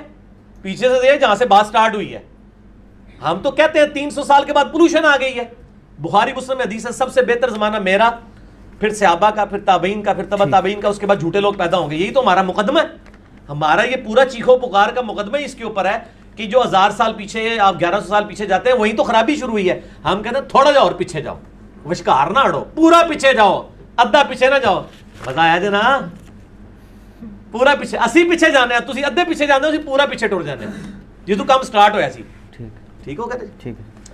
اچھا، ایک سوال ہے جی کہ غیر مسلم ممالک میں جو مسلمان فوت ہو جائیں انہیں کیا کافروں کے قبرستانوں میں دفنایا جا سکتا ہے یا لازمی ان کو اپنے ممالک میں واپس بھیجا جائے گا؟ میرا خیال ہے واپس ان ممالک میں لانے میں بڑا تردد ہے. ایک 1.5-2 ہفتے تک لاش کی بے رغبتی ہوتی ہے اور فریزرز میں بھی رکھتے ہیں. بعض اوقات بیچ میں سے وہ چیزیں بھی ریموو کرتے ہیں. اور یہاں پہ لوگ کہہ رہے ہوتے ہیں اپنی سرزمین تک پہنچ جائے. او میرے بھائی، وہ چاہے شیر کے پیٹ میں جائے، سمندر کے اندر جائے، ہوا میں راکھ بکھر جائے، ایئر کریش میں، اگر وہ نیک تھا تو جنت اس کو مل جانی ہے مرتے ہی، اور اگر وہ بد تھا تو دوزخ اس کو مل جانی ہے. آپ کے پاکستان دفنانے سے کوئی جنت دوزخ کا فیصلہ نہیں ہونا. ہاں جی، تو میں بتا رہا تھا کہ وہ مطلب جنازہ لانے میں یہاں پہ تردد ہوتا ہے. فریزرز کے اندر وہ رکھتے ہیں، بس اوقات بیچ میں سب کچھ نکال دیتے ہیں. 2 ہفتے یہاں پہ بھی لوگ جنازے کے انتظار میں ٹنگے رہتے ہیں. بعض اوقات پھر لاشوں سے بھی بدبو آ رہی ہوتی ہے. بڑے عجیب معاملات ہوتے ہیں. جی ہاں بالکل. ٹھیک ہے نا، ہم نے تو خود ایکسپیرینس کیا. بالکل، اللہ تعالیٰ. تو بہتر یہی ہے کہ وہ وہیں پہ ہی آپ بے شک کافروں کے قبرستان میں ہی دفنا دیں، کوئی حرج نہیں ہے. اس طرح کی کوئی ممانعت نہیں آئی ہے. ایون اس وقت جو بقیہ غرقت قبرستان ہے، عبداللہ ابن ابی کی قبر بھی وہیں پر ہے. پہلے تو مشترکہ قبرستان ہوا کرتے تھے، کیونکہ قبر کا اس سے تعلق نہیں کہ مسلمانوں کا قبرستان ہے یا غیر مسلموں کا قبرستان ہے. قبر جو ہے وہ تو میں آپ کو اب اگلا سوال کہتا ہوں کہ یہاں پہ مسلمانوں کا قبرستان کی طرح سے. ہاں جی، پہلا تو میرا سوال یہ ہے، میں آپ کو بتاتا ہوں صحیح مسلم میں حدیث ہے انٹرنیشنل نمبر کے مطابق 246 کہ نبی علیہ السلام نے فرمایا کہ بندے کے کفر اور اسلام کے درمیان فرق نماز ہے. نماز نہ پڑھنے والا عملاً کیا ہے؟ کافر. تو مسلمانوں کا قبرستان کتنے جے کڈو لے آؤ. آپ جو قبرستان بھی لے کے آئیں گے نا، اس میں اگر 1000 مردہ ہوگا نا تو 900 سے زیادہ بے نمازی دفن ہوگا. بالکل ایسے ہی ہے. تو ان کو کہیں دفنانا ہی ہے, اگر صرف شناختی کارڈ والے مسلمانوں نے قبرستان دفنانا ہے پھر ضرور بھیج دو. ٹھیک ہے, اس طرح قبرستان تو آپ کو کہیں بھی نہیں ملے گا. یہ پھکی والا جواب ہے, علم الکلام والا. ٹھیک ہے جی. جہاں پہ ہے وہیں پہ دفنائیں, اصل چیز ہے دفنانا. باقی وہ بعض کہتے ہیں نہیں جی کافروں کی قبروں میں تو چونکہ عذاب ہو رہا ہوتا ہے تو وہاں ہمارا مردہ نہ دفن ہو جائے. تو تانوں کنے کہا کہ مسلمانوں کی قبریں عذاب نہیں ہو رہا؟ کیا اے سنت مطابق نماز زندگی گزار کے مرے ہوئے نے کہ اتنے جناب سارے دے اندر نور بلیا ہوا ہے؟ ٹھیک ہے نا, یہ تو اللہ کو پتا ہے کہ عذاب ہو رہا ہے کہ نہیں ہو رہا. بالکل صحیح. جدھر ہے وہیں پہ دفنا دے, کوئی ضرورت نہیں یہاں بھیجنے کی. اور ایون اگر کسی نے وصیت بھی کی ہو مجھے فلاں جگہ دفنانا ہے, کوئی ضرورت نہیں وصیت پہ عمل کرنے کا جس میں اتنا تردد انوالو ہو اور لاش کی اتنی بے حرمتی ہوتی ہو. جدھر جدھر ہے وہاں پہ آپ دفنا دیں. یہ لوگوں نے بڑی عجیب و غریب باتیں مشہور کی, کوئی دلیل نہیں اس کی. جہاں پہ چاہے مرضی دفنائیں, اس طرح کی کوئی مانیت نہیں. کیونکہ اسلام کے زمانے میں جو قبرستان تھے زمانہ جہالیت کے لوگ بھی وہاں پر دفن تھے, دوسرے بھی وہاں پر دفن تھے. نبی علیہ السلام نے تو عبداللہ ابن ابی کا جنازہ پڑھایا ہے, بخاری مسلم میں آتا ہے, لعاب دان اس کے منہ میں رکھا ہے. جس کا جنازہ آپ نے پڑھایا تو کافروں کے قبرستان میں تو نہیں دفنایا, مسلمانوں کے قبرستان میں دفنایا, کیونکہ اس سے بڑا کام کر دیا ہے کہ وقت پیغمبر نے جنازہ پڑھا دیا ہے. ہاں یہ نبی علیہ السلام کہا کہ آندہ آپ نے کسی منافق کا جنازہ نہیں پڑھانا اور کسی منافق کی قبر پہ کھڑے نہیں ہونا. وہاں یہ کہا جا سکتا تھا کہ کسی منافق کو آندہ سے اپنے قبرستان میں نہیں دفنانا. سورہ توبہ میں یہ تو کوئی نہیں آیا, یہ بھی میری دلیل ہوگی. جہاں مرضی دفنائیں, کوئی مسئلہ نہیں, دفنانا ہونا چاہیے. ایک سوال ہے جی کہ کسی بھائی نے سنا ہوگا, کسی علامہ صاحب نے کہا ہے کہ ڈاکٹر اقبال صاحب کا جو شعر ہے کہ کی محمد صلی اللہ علیہ وسلم سے وفات ہونے تو ہم تیرے ہیں, یہ جہاں چیز ہے کیا لوگ قلم تیرے ہیں, انہوں نے کہا جی اس میں شرک ہے. ہاں یہ بعض اہل حدیث علماء کی طرف سے یہ اعتراض اٹھایا گیا تھا, ساروں کا نہیں میں کہتا. ڈاکٹر اقبال سے ہمیں بھی کئی معاملات میں اختلاف ہے. میرا تو پچھلی دفعہ کلپ چڑھا ہے, کود پڑا بے خطر کود پڑا آتش نمرود میں عشق, جی عقل ہے محو تماشا لبے بام ابھی. اس میں میں نے ان سے اختلاف رائے کیا ہے اور علمی دلائل کے ساتھ کیا ہے. تو میں نے میرے بھائیوں علمی اختلاف ریکارڈ کروایا ہوا ہے, لیکن یہ جو شعر ہے نا اس کو سمجھنے میں تھوڑا سا فالٹ ہے. یہ شعر بالکل ٹھیک ہے کیونکہ یہ ڈاکٹر اقبال نے اپنی طرف سے بات نہیں کی ہے, یہ اللہ کے بہاف پہ بات کی ہے. کہ جواب شکوہ کا یہ آخری شعر ہے کہ محمد سے وفا تو نے تو ہم تیرے ہیں. یعنی اللہ تعالیٰ فرماتا ہے کہ اگر نبی علیہ السلام سے تم نے وفا کی تو اے نبی کی امت ہم تمہارے ہوں گے. یہ جہاں چیز ہے کیا لوح و قلم تیرے ہیں, یعنی یہ جہاں تو کوئی چیز ہی نہیں ہے. تقدیر پہ بھی فیصلے جو ہیں وہ تو تمہاری دعاؤں کے مطابق ہوں گے, خواہشات کی مطابق نہیں, یا تمہارے اشاروں سے نہیں ہوگا. چاہے تو اشاروں سے بدل دیں, یہ وہ اے جھوٹ ہے, دعا ہی کرنی ہے. اور وہ پریکٹیکلی ہوا. صحابہ کرام رضوان نے نبی علیہ السلام سے وفا کی ہے نا تو رومن اور پرشین امپائر گری ہے نا. ٹھیک ہے, تقدیر کے فیصلے ہوئے ہیں نا کہ جبری جو مذہبی جبر تھا صدیوں کا وہ ٹوٹ گیا. صحیح مسلم میں حدیث ہے, سیدنا عمر کہتے ہیں کہ میں نے نبی علیہ السلام سے خود سنا کہ اللہ تعالیٰ اس قرآن کے ذریعے قوموں کو عروج دے گا اور اس کے ذریعے زوال. امت کے اس حصے میں زوال قرآن کی دوری کی وجہ سے ہے اور ابتدائی حصے میں جو عروج ہے وہ اس قرآن کو پکڑنے کی وجہ سے. تو اس سے مراد یہ ہے, یعنی یہ نہیں ہے کہ وہ تقدیر وہ لکھنا شروع کر دے گا بندہ, نعوذ باللہ. اگر یہ کسی کا عقیدہ ہے تو وہ کفری عقیدہ ہے. اگر یہ عقیدہ ہے کہ اللہ تعالیٰ اس کی دعاؤں کو قبول کرے گا پھر بالکل ٹھیک ہے, اور ہمارا حسن ظن ہے کہ یہی ان کی نیت تھی. ٹھیک ہوگا, لہٰذا شعر ٹھیک ہے. اچھا بھائی ایک اور کوشچن آیا ہوا ہے کہ ڈاکٹر اسرار احمد صاحب اور ڈاکٹر فرحت ہاشمی صاحبہ جو ہیں, یا ان کے علاوہ بھی جو دیگر حضرات ہیں جو بالخصوص قرآن پاک کی جو تفسیر وغیرہ اس دور میں کر رہے ہیں یا وفات بھی پائی ہے تو بھی ریسنٹلی جن کو لوگ سنتے ہیں, ان کے متعلق آپ کی کیا رائے ہے کہ یہ لوگ مطلب کس حد تک اوتھینٹک ہیں, ان کو سننا چاہیے؟ اوتھینٹک اس حوالے سے تو دیکھیں, میری تو دنیا میں ہر عالم دین کے بارے میں یہ رائے ہے کہ جس کی بات کتاب و سنت کے مطابق ہو لے لو, نہ ہو تو چھوڑ دو. کلین چٹ تو ہم کسی بھی شخص کو رویٹس پہ نہیں دیتے. وہ امام مالک کا قول ہے نا کہ نبی علیہ السلام کی قبر مبارک کی طرف اشارہ کر کے کہتے تھے اس صاحب قبر کے علاوہ کوئی دنیا میں ایسا شخص نہیں کہ جس سے اختلاف نہ ہو سکے, ٹھیک ہے, سوائے آپ صلی اللہ علیہ وآلہ وسلم کے. اور ان کی ہر بات مقبول ہے, کوئی بات مردود نہیں ہے. آپ کے علاوہ کوئی ایسا شخص نہیں جس کی کچھ نہ کچھ باتیں مردود نہ ہو. باقی ڈاکٹر اسرار صاحب کو میں اپنا مرشد مانتا ہوں. ان کے دفاع پہ اگر کوئی علمی کلپس ہیں تو وہ صرف میرے ہیں, اہل حدیث کے خلاف بھی اور اہل تشیع کے خلاف بھی. جو انہوں نے اعتراضات کیے تھے میں نے جوابات دیے. ڈاکٹر فرحت ہاشمی کو تو میں ون مین آرمی کہتا ہوں. اکیلی عورت نے اتنا بڑا کام کیا ہے عورتوں کے اندر. بال اس میں میرا موقف یہ ہے کہ ان کے لیکچر صرف عورتوں کو سننے چاہیے, کیونکہ وہ جس طریقے سے گفتگو کرتی ہیں اس طریقے سے نبی علیہ السلام کی بیویوں کو بھی مردوں سے گفتگو کرنے سے منع کیا گیا ہے. تو یقیناً وہ مردوں کے لیے کر بھی نہیں رہی ہوتی ہیں, وہ عورتوں کے لیے کر رہی ہوتی ہیں. تو عورتیں ان کے لیکچر سنیں, اور ان کی مسجد میں کافی عرصہ میں مطلب جمعہ بھی پڑھتا رہا ہوں. ان کے جو ہسبینڈ ہیں ڈاکٹر زبیر ادریس, ان سے میری ملاقات بھی ہے, جینٹل مین ہیں. ہم تو ان کی دل سے قدر کرتے ہیں. میں تو کہتا ہوں مولانا مودودی رحمہ اللہ کے میرا ایک تو کلپ چڑھا ہوا ہے مولانا مودودی کی 2 کرامات, ڈاکٹر اسرار اور ڈاکٹر فرحت ہاشمی. ڈاکٹر اسرار ان کی شاگرد, اور ڈاکٹر فرحت ہاشمی کے جو والد تھے وہ مولانا مودودی رحمہ اللہ تعالیٰ کی جماعت کے امیر تھے سرگودے کے, جماعت اسلامی کے. انہوں نے اپنی بچی کی تربیت کی, دیکھیں نا. اور ڈاکٹر فرحت ہاشمی کا جو فائنل تھیسس ہے پی ایچ ڈی کا حدیث کی فیلڈ میں, وہ ناصر البانی کے پاس ہے. ناصر البانی رحمہ اللہ تعالیٰ نے ان کو فائنل تھیسس کرایا ہوا ہے. ٹھیک ہے, اور یہ تو 90s میں ہی ایچ او ڈی بن چکی ہوئی تھی اسلامی یونیورسٹی کی, اسلامیات کی ڈپارٹمنٹ کی 90s میں. لیکن انہوں نے کہا ادھر فائدہ نہیں ہے.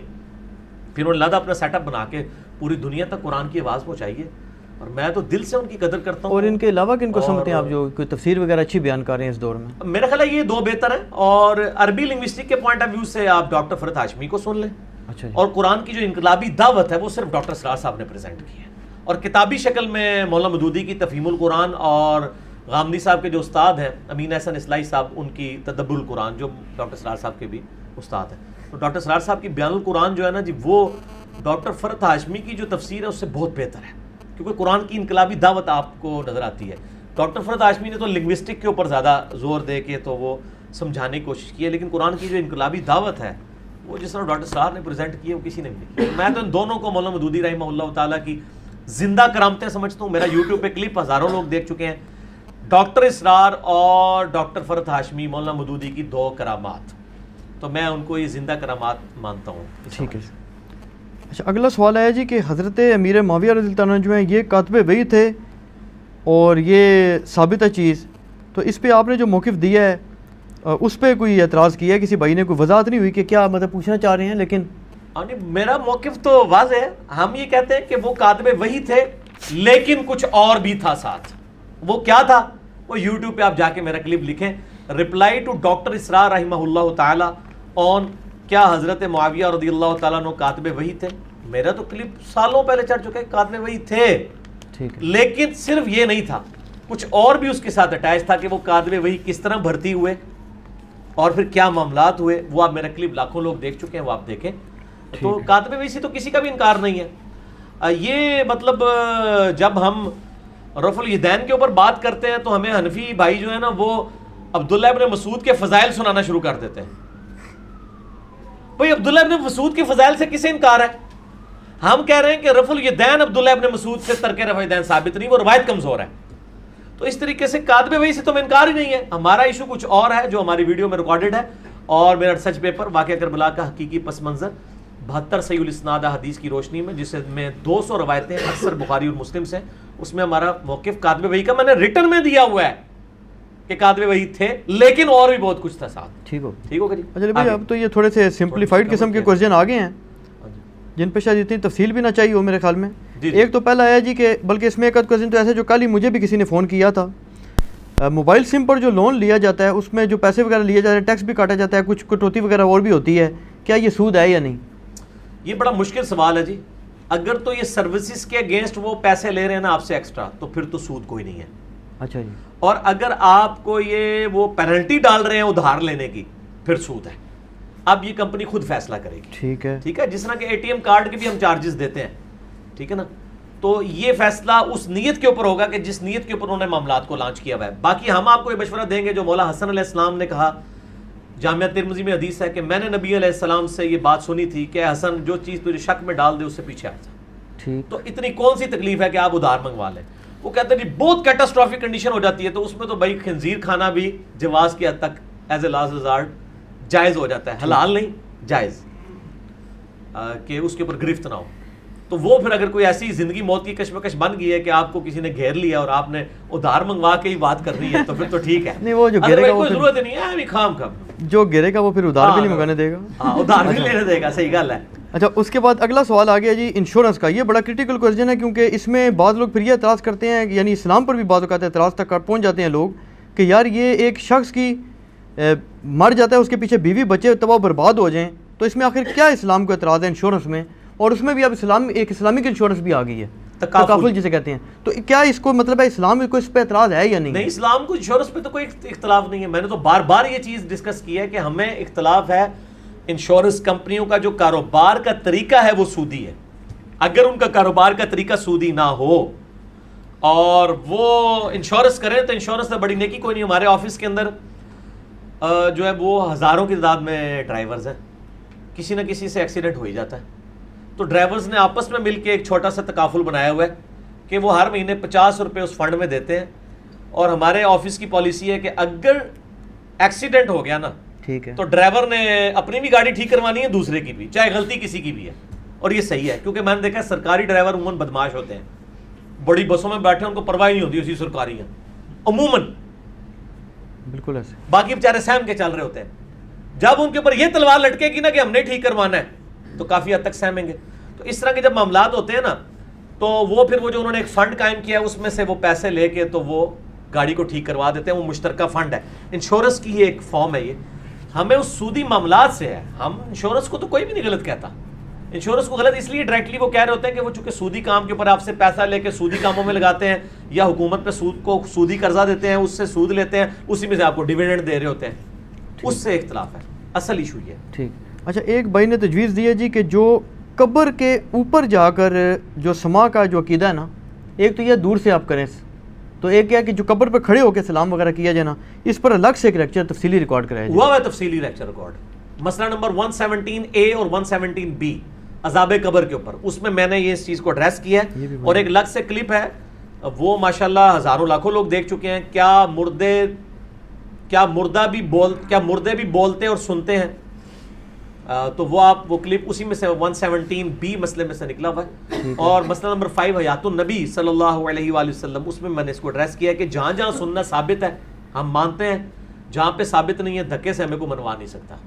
اچھا، یہ ایک بھائی نے اچھا سوال کیا، پریکٹیکل سوال ہے، اور اس میں ایک آدھ اور سوال اپنی طرف سے تھوڑا سا ایڈ کر لیتے ہیں کہ ہمارے ملک میں چیٹنگ ایک ایسی چیز ہے کہ شاید ہی کوئی شخص ایسا نیک ہو جو کہ جی میں نے زندگی میں کبھی ایگزامز میں چیٹنگ وغیرہ نہیں کی، تو اسلام تو اس کی اجازت ظاہر نہیں دیتا.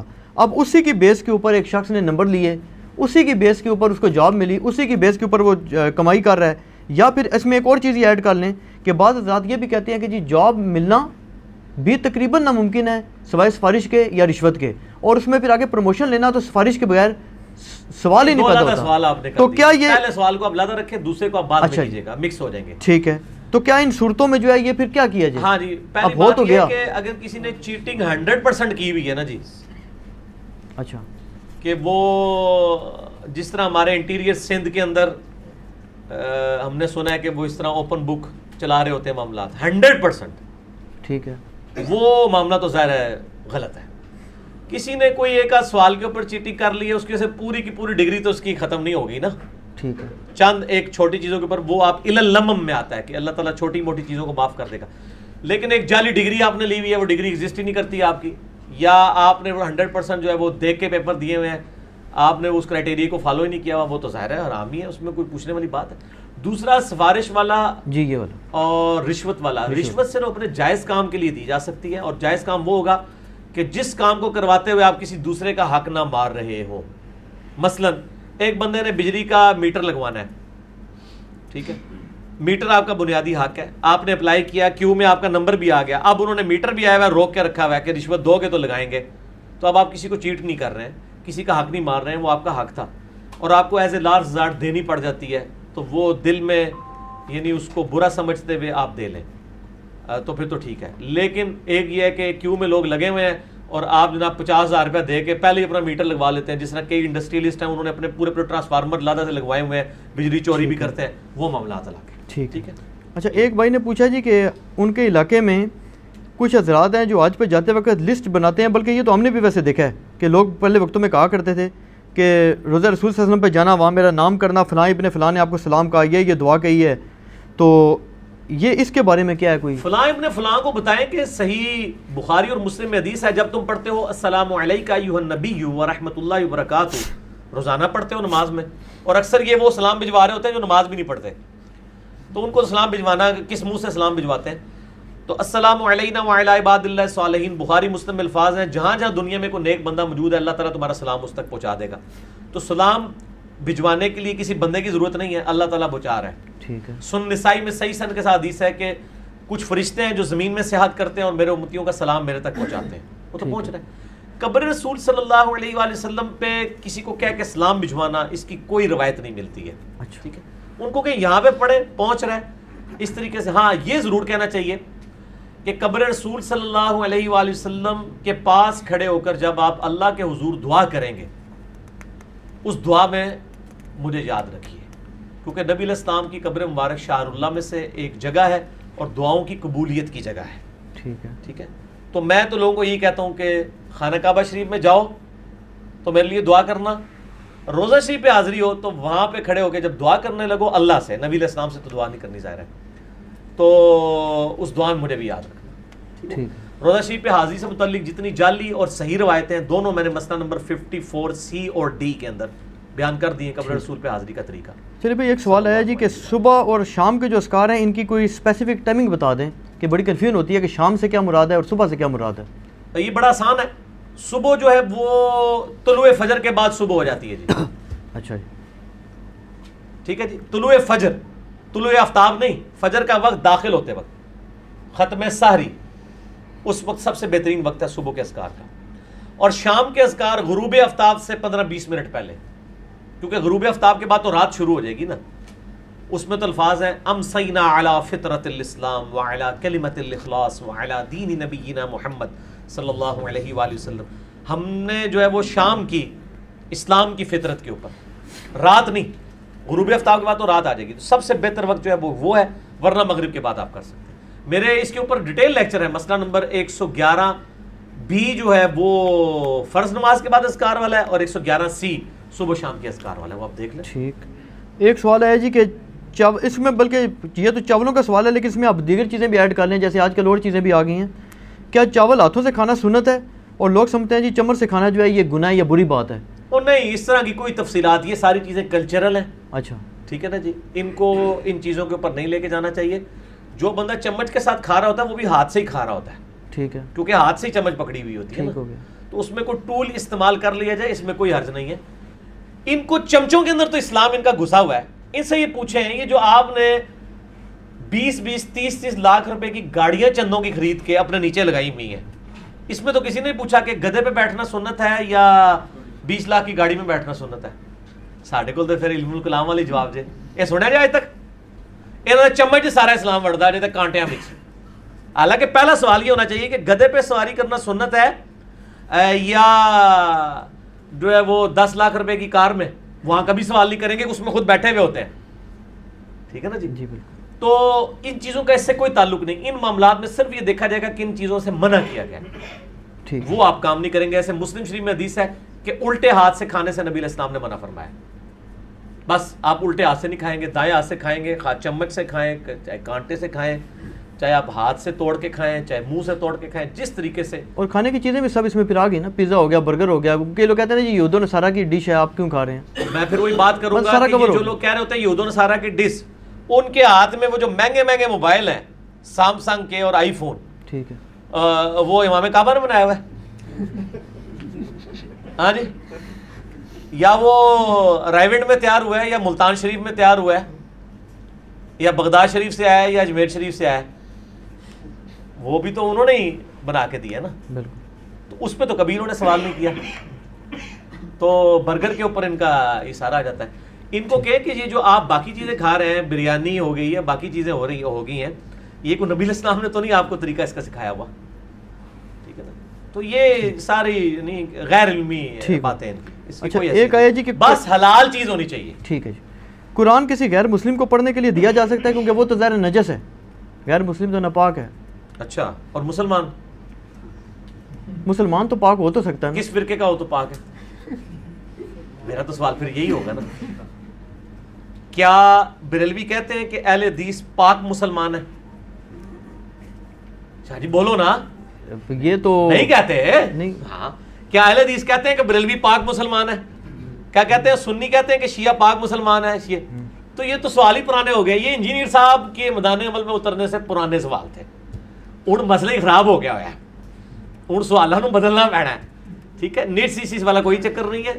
یہ غیر مسلم کو آپ, میرا اس پہ یوٹیوب پہ کلپ ہے, غیر مسلم کو قرآن پڑھنے کے لیے دے سکتے ہیں, اور اس میں بعض علماء نے کا ترجمہ دیں, عربی نہ دیں, بالکل غلط ہے. غیر مسلم کو آپ قرآن پاک نہ دیں, بے شک کوئی مسئلہ نہیں, وہ نیٹ سے ڈاؤن لوڈ کر کے پڑھ لے گا. مصیبت کیڑی ہے, انہوں نے کہا سی بے رحمتی ہو جائے گی. بے رحمتی کرنے واسطے انہوں تہاڈے کول لینا ضروری ہے, مارکیٹ میں جا کے لے نہیں سکتا. سوال ہی سارے جعلی تھے. کیا تو میرا آپ یوٹیوب پہ لکھے کیا نان مسلم کو سلام کر سکتے ہیں, کیا نان مسلم کو قرآن دے سکتے ہیں, میرا کلپ کھل جائے گا. میں نے علمی دلائل دی. علی بھائی وہ جو بات پھر ہے کہ اس کو اپنا وضو کے بغیر ہاتھ نہ لگاؤ, قرآن پاک میں کہیں نہیں لکھا وضو کے بغیر ہاتھ نہ لگاؤ, یہ تو علماء نے ترجمہ کیا ہے. قرآن میں لکھا ہے لا یمسہ الا, میں نے اسی لکھا, میرا کلپ دیکھیں اس میں نے یہ باتیں کی ہیں. لا یمسہ الا المطہرون. اللہ تعالیٰ نے کہا یہ کافر کہتے تھے کہ یہ جنات نے قرآن نازل کیا, اللہ تعالیٰ فرماتا ہے یہ فرشتوں نے نازل کیا ہے. اچھا, قرآن اس جگہ پہ ہے فی کتاب مکنون, فی کتاب مکنون لا یمسہ الا المطہرون تنزیل من رب العالمین. ٹھیک ہے, یہ لوح محفوظ سے اللہ نے اتارا ہے, وہاں پہ کوئی ناپاک روح نہیں جا سکتی ہے, وہاں پہ فرشتے پاکیزہ جاتے ہیں. اچھا باقی جو اس کے اچھا یہ جو حافظ قرآن ہے جی, اس کے تو سینے میں قرآن ہوتا ہے, سینے تو آپ اس کو ٹائلٹ میں کیوں جانے دیتے ہیں؟ آپ کے موبائل کے اندر قرآن ہوتا ہے تو آپ باہر رکھ کے جایا کریں تاکہ ہر دفعہ ہر نواز موبائل خریدو. یہ بات تویز کے بارے میں بھی لوگ پوچھتے ہیں کہ جی اتار کے جانا چاہیے. ہاں بس چھوڑ دو. ٹھیک ہے. اچھا یہ جو دیگر جو متبرک قسم کی مسلمانوں کی اسپیسیفک چیزیں ہیں, جیسے یہ اب زمزم ہو گیا, کھجوریں وغیرہ لاتے ہیں, یہ بھی ان کو دی جا سکتی ہیں؟ کن کو کیوں نہیں دے, دو, وہ اللہ نے رزق پیدا کیا میرے بھائی. ٹھیک ہے, اور میں آپ کو بتاؤں یہ تو ان کی مہربانی, یہ آپ کو وہ کھلا رہے ہیں. اس وقت تسبیحیں ایڈی تسی ٹوپیاں پائی ہیں چائنا سے آ رہی سر, چائنا دی, اور چائنا نے اللہ نو نیچے بندے ایتھیس جے جی. چلو امریکہ تو یا انگلینڈ تو آ جاتا کچھ بہتر ہوئے گا, اہلے کتاب تے آنے نا ٹوٹی پوٹی فارم میں. چائنا والے تو خدا کو نہیں مانتے. 3 سے 4 ارب ڈالر کا بزنس ٹوپیوں اور تسبیحوں کا ہے چائنا کا. یار ویسے شرم کا مقام ہے کہ ہم ایک تسبیح نہیں بنا کے سعودیہ کو دے سکے کہ یار میڈ ان پاکستان ہے, وکے ہوتے. انہوں نے اتنی سستی, آج سے 50 سال پہلے جو آپ کی تسبیح بکتی تھی نا, آج وہ اس ریٹ کے اوپر آپ کو تسبیح اسی سے بھی سستی, اور مچھی ٹوری پا کے دے رہے ہیں جناب, یہ ٹوٹتی بھی نہیں. تو اسی تندیاں مار دے تو 2 تروا لگی اور ٹوٹ گئی تسبیح, وہ ٹوٹتی بھی نہیں ہے. اتنی سستی ان کی ٹوپیاں ہیں, اتنی سستی. تو یہ سارے غیر مسلم دے رہے ہیں. ایون یہ جو یہ شاہ جی یہ جو قرآن و حدیث جن پرنٹنگ پریسز پہ چھپ رہا ہے, وہ امام کعبہ نے بنایا ہوا ہے یا بادشاہی مسجد کے امام نے یا شاہ فیصل مسجد کے امام نے یہ پرنٹنگ کی مشینیں بنائی ہیں جس پہ یہ قرآن پاک چھپ رہے ہیں, یہ گوروں نے بنائی ہے. اچھا اس سے ایک ضمن سوال ہے شاہ جی پہلے میرا مسئلہ حل کرو. نہیں یہ تو گوروں نے بنائی سر. ہاں تو سر پھر تو بہت گل آگے نکل گئی ہے. اور تھنک آؤٹ آف باکس. ہاں پیپر. اچھا علی بھائی ایک اعتراض اکثر و بیشتر نا لبرل ٹائپ طبقے کے لوگ بھی کرتے ہیں کہ یار یہ جب پرنٹنگ پریس آیا تھا تو اس کو علماء نے حرام کہا تھا, یہ بات درست ہے کہ جھوٹ ہے؟ تو علماء نے کہا تھا, تو علماء جواب دیں, انجینئر صاحب نے اس ٹائم بھی جائز کہا تھا, اس ٹائم کے جو انجینئر تھے جی علماء نے حرام کہا تھا اس کو. ظاہر ہے بڑی مخالفت کی تھی ان لوگوں نے, تو توپ کی مخالفت کی, گنوں کی مخالفت کی. یہ جو ہماری سلطنت عثمانیہ کا جو زوال ہوا ہے علماء کی وجہ سے ہوا تھا. شروع میں انہوں نے فتوے دیے تھے کہ یہ پرنٹنگ پریس حرام. جی جی جی یہ تو بالکل ڈیفینیٹ ہے, ایسا ہی ہوا تھا. اچھا غسل کے لیے اچھا میں آپ کو چھوڑ دیں, پرانی بات تو چھوڑ, نئی بات. کیا یہ علماء نے فتویٰ دیا تھا کہ ویڈیو کیمرے میں تصویر بنانا حرام ہے؟ ہم نے سنا ہے بزرگوں سے. جی سنا ہے کہ سنا نہیں, آپ نے تو دیکھا ہوا ہے. بالکل الیاس قادری صاحب نے فتوے دیے تھے, وہ بیٹھتے نہیں تھے, اور کتنے لوگ ہیں جو نہیں بیٹھتے تھے. یہ تو سنا ہوا نہیں, تمہاری آنکھوں کے سامنے ہے. تو پیچھے بھی ان کے بزرگ یہی کچھ کرتے رہے. اچھا غسل کے لیے کہ تمام جسم کے ہر بال کا بھیگنا ہی ضروری ہے؟ جی جی وہ تو ابو داؤد میں حدیث ہے کہ نبی علیہ السلام سے سیدنا علی کہتے ہیں میں نے جب سے سنا کہ اگر کسی کا بال خشک رہ گیا تو اسے عذاب دیا جائے گا, تو میں نے اپنے سر کے ساتھ دشمنی کی اور اپنے سر کے بال منڈوا دیے. بھیگنا ضروری ہے, یعنی ایک دفعہ گیلا ہو جائے, یہ نہیں ہے کہ وہ پوری بالٹی جو ہے وہ سر کے اوپر ہی لگ رہی ہے. اپنی سے تسلی کر لیں, دیٹس انف. کوئی ضرورت نہیں زیادہ. نماز میں آنکھیں بند کر لی جائیں اگر, تو اس میں کیا کوئی کباعت ہے؟ کوئی بات نہیں, جائز ہے. بلکہ شیخ زبیر لزئی صاحب چونکہ خصوصاً اہل حدیث کو اس پہ زیادہ اعتراض ہوتا ہے نا, ان کا تو کلپ بھی اس کے اوپر چڑھا ہوا ہے. میں نے جو ان کا کوسچن آنسر سیشن ریکارڈ کیا تھا ایک مسجد کے اندر, ایک تو ان کی اکیڈمی میں کیا تھا, ایک مسجد کے اندر, اس میں انہوں نے کہا تھا کہ کوئی حرج نہیں ہے, اس طرح کی کوئی ممانعت نہیں آئی ہے. البتہ کسی ایسی جگہ میں جہاں پہ موذی جانوروں کا خطرہ ہو یا موذی انسانوں کا کہ وہ آپ پہ ٹوٹ پڑیں گے, تو وہاں تو آنکھیں کھول کے نماز پڑھنی چاہیے. ٹھیک ہے. رسول اللہ صلی اللہ علیہ وسلم جو ہیں یہ کون سی چیز زیادہ شوق سے تناول فرماتے تھے؟ اور یہ کدو وغیرہ کے بارے میں جیسے مشہور ہے، اس کی کیا حقیقت ہے؟ اچھا پہلے تو میں اس میں ایک اور دلیل آپ کو دوں. صحیح بخاری میں حدیث ہے، اما عائشہ کہتی ہیں، مسلم میں بھی ہے، کہ اس زمانے میں گھروں میں چراغ بھی نہیں ہوا کرتے تھے، یعنی اتنی غربت تھی. نبی علیہ السلام جب نماز پڑھتے تو میں آپ کے سامنے لیٹی ہوتی، اور جب آپ سجدے میں جانے لگتے تو مجھے میرے پاؤں کو ٹو دیتے تاکہ میں پاؤں سمیٹ لوں، پھر آپ سجدہ کرتے. اس کا کیا مطلب ہے کہ اما عائشہ کو نہیں پتا چلتا تھا کہ نبی علیہ السلام سجدے میں آ رہے ہیں، اتنا اندھیرا ہوتا تھا. تو آنکھیں بند کر کے نماز پڑھنے کا ثبوت یہ بھی ہو گیا. ایک تو ہے کہ آپ آنکھیں بند کر لیں، ایک یہ کہ آنکھیں تو کھلی ہیں، نظر کچھ نہیں آ رہا، اینڈ رزلٹ تو وہی ہے، یعنی اندھیرے میں نماز پڑھی جا سکتی ہے. ٹھیک ہے. تو اس میں اما عائشہ کہتی ہیں کہ دیے بھی نہیں تھے ہمارے پاس، ٹھیک ہے، تو اندھیرے میں نماز پڑھنے کا ثبوت ہو گیا، ورنہ ٹونا تو نہ پڑتا. اما عائشہ خود ہی پاؤں پیچھے کر لیتی، ان کو بھی نہیں پتا چلتا تھا. جب نبی علیہ السلام ٹوتے تھے تو کہتی مجھے پتا چلتی، میں پاؤں سمیٹتی تھی. جب سجدہ کر کے قیام کی طرف جاتے، اس سے ایک یہ بھی رزلٹ نکلا کہ عورت کو ہاتھ لگانے سے وضو نہیں ٹوٹتا. امام شافعی کا موقف جو ہے وہ اس حوالے سے صحیح نہیں ہے. اب آپ اگلی بات کریں. اچھا، یہ جو قرآن پاک میں جو سورہ ابراہیم میں شجر خبیثہ، شجر ملونہ اور دوسرا جو پاک درخت کا ذکر ہے، اس سے کیا مراد ہے؟ یہ شجرے سے مراد یہ شاہ جی آپ والے شجرے نہیں ہیں. یہ بعض لوگ تو ادھر کھینچ لیتے ہیں. نہیں، یہ تو اسی طریقے سے ہے. وہ ایک وہ نجومی صاحب ٹی وی پہ آئے تھے، وہ کہتے ہیں یہ جو کچھ تم کرتے ہو فَبِمَا كَسَبَتْ أَيْدِيكُمْ، یہ تمہارے اپنے ہاتھوں کی کمائی ہے. تو کہتے ہیں اس سے یہ قرآن کی لکیریں ہاتھوں کی ثابت ہوتی ہیں. وہ تو اللہ نے فرمایا یہ تمہارے کرتوت ہیں جو تمہارے آگے آتے ہیں. وہ کرتوتوں کو ہاتھوں کی کمائی ایک محاورتاً بات ہے. انہوں نے کہا اس تو لکیریں ثابت ہو گئی ہیں، ان جی ثابت ہوا ہے. ٹھیک ہے نا جی. تو اس کی تفسیر نبی علیہ السلام نے خود بخاری مسلم میں کی ہے. وہ جو قبر کے 4 سوال والا میں نقری پر، اس میں میں نے یہ آیات کوٹ کی ہیں سورہ ابراہیم کی، مسئلہ نمبر 78 کے اندر، کہ جو کلمات طیبہ ہیں وہ شجر پاکیزہ سے ہے، یعنی جو اچھے کلمات ہیں، سبحان اللہ والحمدللہ ولا الہ الا اللہ واللہ اکبر. اور جو برے کلمات ہیں وہ شجر خبیثہ سے. جیسے دنیا میں ہر اچھائی توحید کے شجر مبارکہ کی شاخ ہے، اور ہر برائی شرک کے شجر خبیثہ کی ہے. اس سے مراد وہ پنجابی والا شجرہ نہیں ہے، اس سے مراد وہ درخت کی اللہ نے ایک مثال دی ہے، اور کہا کہ اس کا یہ درخت ایسا ہے کلمہ طیبہ کہ جس کی اصل جو ہے وہ ادھر ہے اور آسمانوں تک وہ پھیلا ہوا اتنا بڑا درخت ہے. تو یہ اللہ نے پریکٹیکلی ان آیات کا ترجمہ پڑھ لے تو اس سے مراد شجرہ نسب نہیں ہے، اس سے مراد ایک مثال. ٹھیک ہے. یہ تو پتہ نہیں، اتنا جاہل تو کوئی بھی نہیں ہے، اتنے جاہل بھی مارکیٹ میں آ گئے جو. اچھا، میں آپ کو ویسے بتاؤں، آپ کہہ رہے ہیں جیل کی بات، میری ایک دفعہ ایک پروفیسر صاحب سے ملاقات ہوئی ہے، تو بہت بڑے غالی تھے وہ، اور پتہ نہیں کیا ان کا عقائد تھے. تو وہ انہوں نے ایک عجیب بات کی. وہ کہتے ہیں جی میں 5 سال کا کورس کراتا ہوں، اس کا نام میرا سے نکل گیا. جیسے یہ نہیں ہوتا آپ کا تھیولوجی، اس قسم کا کوئی کورس کراتے ہیں. جینیالوجی کے اوپر؟ نہیں، جینیالوجی نہیں، یہ تھیولوجی ہوتی ہے نا، جیسے آپ کی ریلیجن کی جو اسٹڈی ہوتی ہے. تو انہوں نے کہا جی کہ جیسے اسلام ہے نا، جیسے آپ نے پی ایچ ڈی میں آپ کو بچوں کو پہلے دن نہیں ڈالتے، پچھلی آپ کو جماعتیں پڑھنی پڑتی ہیں. انہوں نے کہا یہ اس کی انہوں نے مثال دی تھی. کہتے ہیں جی ڈاکٹر طاہر القادری صاحب نے نا کوئی لیکچر دیا ہے جس میں انہوں نے ذکر کیا اس کا شجرہ طیبہ شجرہ خبیثہ کا. تو میں نے ڈاکٹر صاحب کو لکھا ہے کہ اس کا جواب زبور میں موجود ہے. جب تک آپ نے زبور نہیں پڑھی آپ کو نہیں پتہ چلے گا. زبور میں نہیں، بخاری مسلم کے اندر موجود ہے کہ شجر خبیثہ اور شجر طیبہ کیا ہے. یہ الفاظ کاپی پیسٹ کر کے مکتبۃ الشاملہ میں ڈالیں، بخاری مسلم کی حدیثیں کھل جائیں گی. جس کے اوپر یہ نازل ہوا ہے نا، اس نے بتا دیا کہ اس کا مطلب کیا ہے، صلی اللہ علیہ وآلہ وسلم. اچھا، اس میں آگے سوال ہے جی کہ یہ سورہ بقرہ میں گندم، ساگ، کھیرا، پیاز، لہسن وغیرہ کو ادنا کہا گیا، کھانے کو محتاجی ذلت مسلط ہونے کا کیوں کہا گیا؟ پہلی بات کھیرے کا تو ذکر ہی کوئی نہیں ہے اس میں. کھیرے کا ہے؟ ہاں. اور کیا آپ نے نام لیے؟ پیاز، لہسن. پیاز ہے، لہسن بھی ہے. ہاں جی. ہاں، یہ اس طرح نہیں ہے. جنتی کھانوں کے مقابلے پہ تو یہ کم تر کھانا ہی ہے نا سا جی. جی. تو ان کو تو من و سلوا مل رہا تھا، ٹھیک ہے نا جی. سلوا ایک پرندہ تھا، پروٹینز وہاں سے ان کو ملتی تھی، وہ جھنڈوں کے جھنڈ آ کے بیٹھ جاتے تھے، وہ شکار کر لیتے تھے.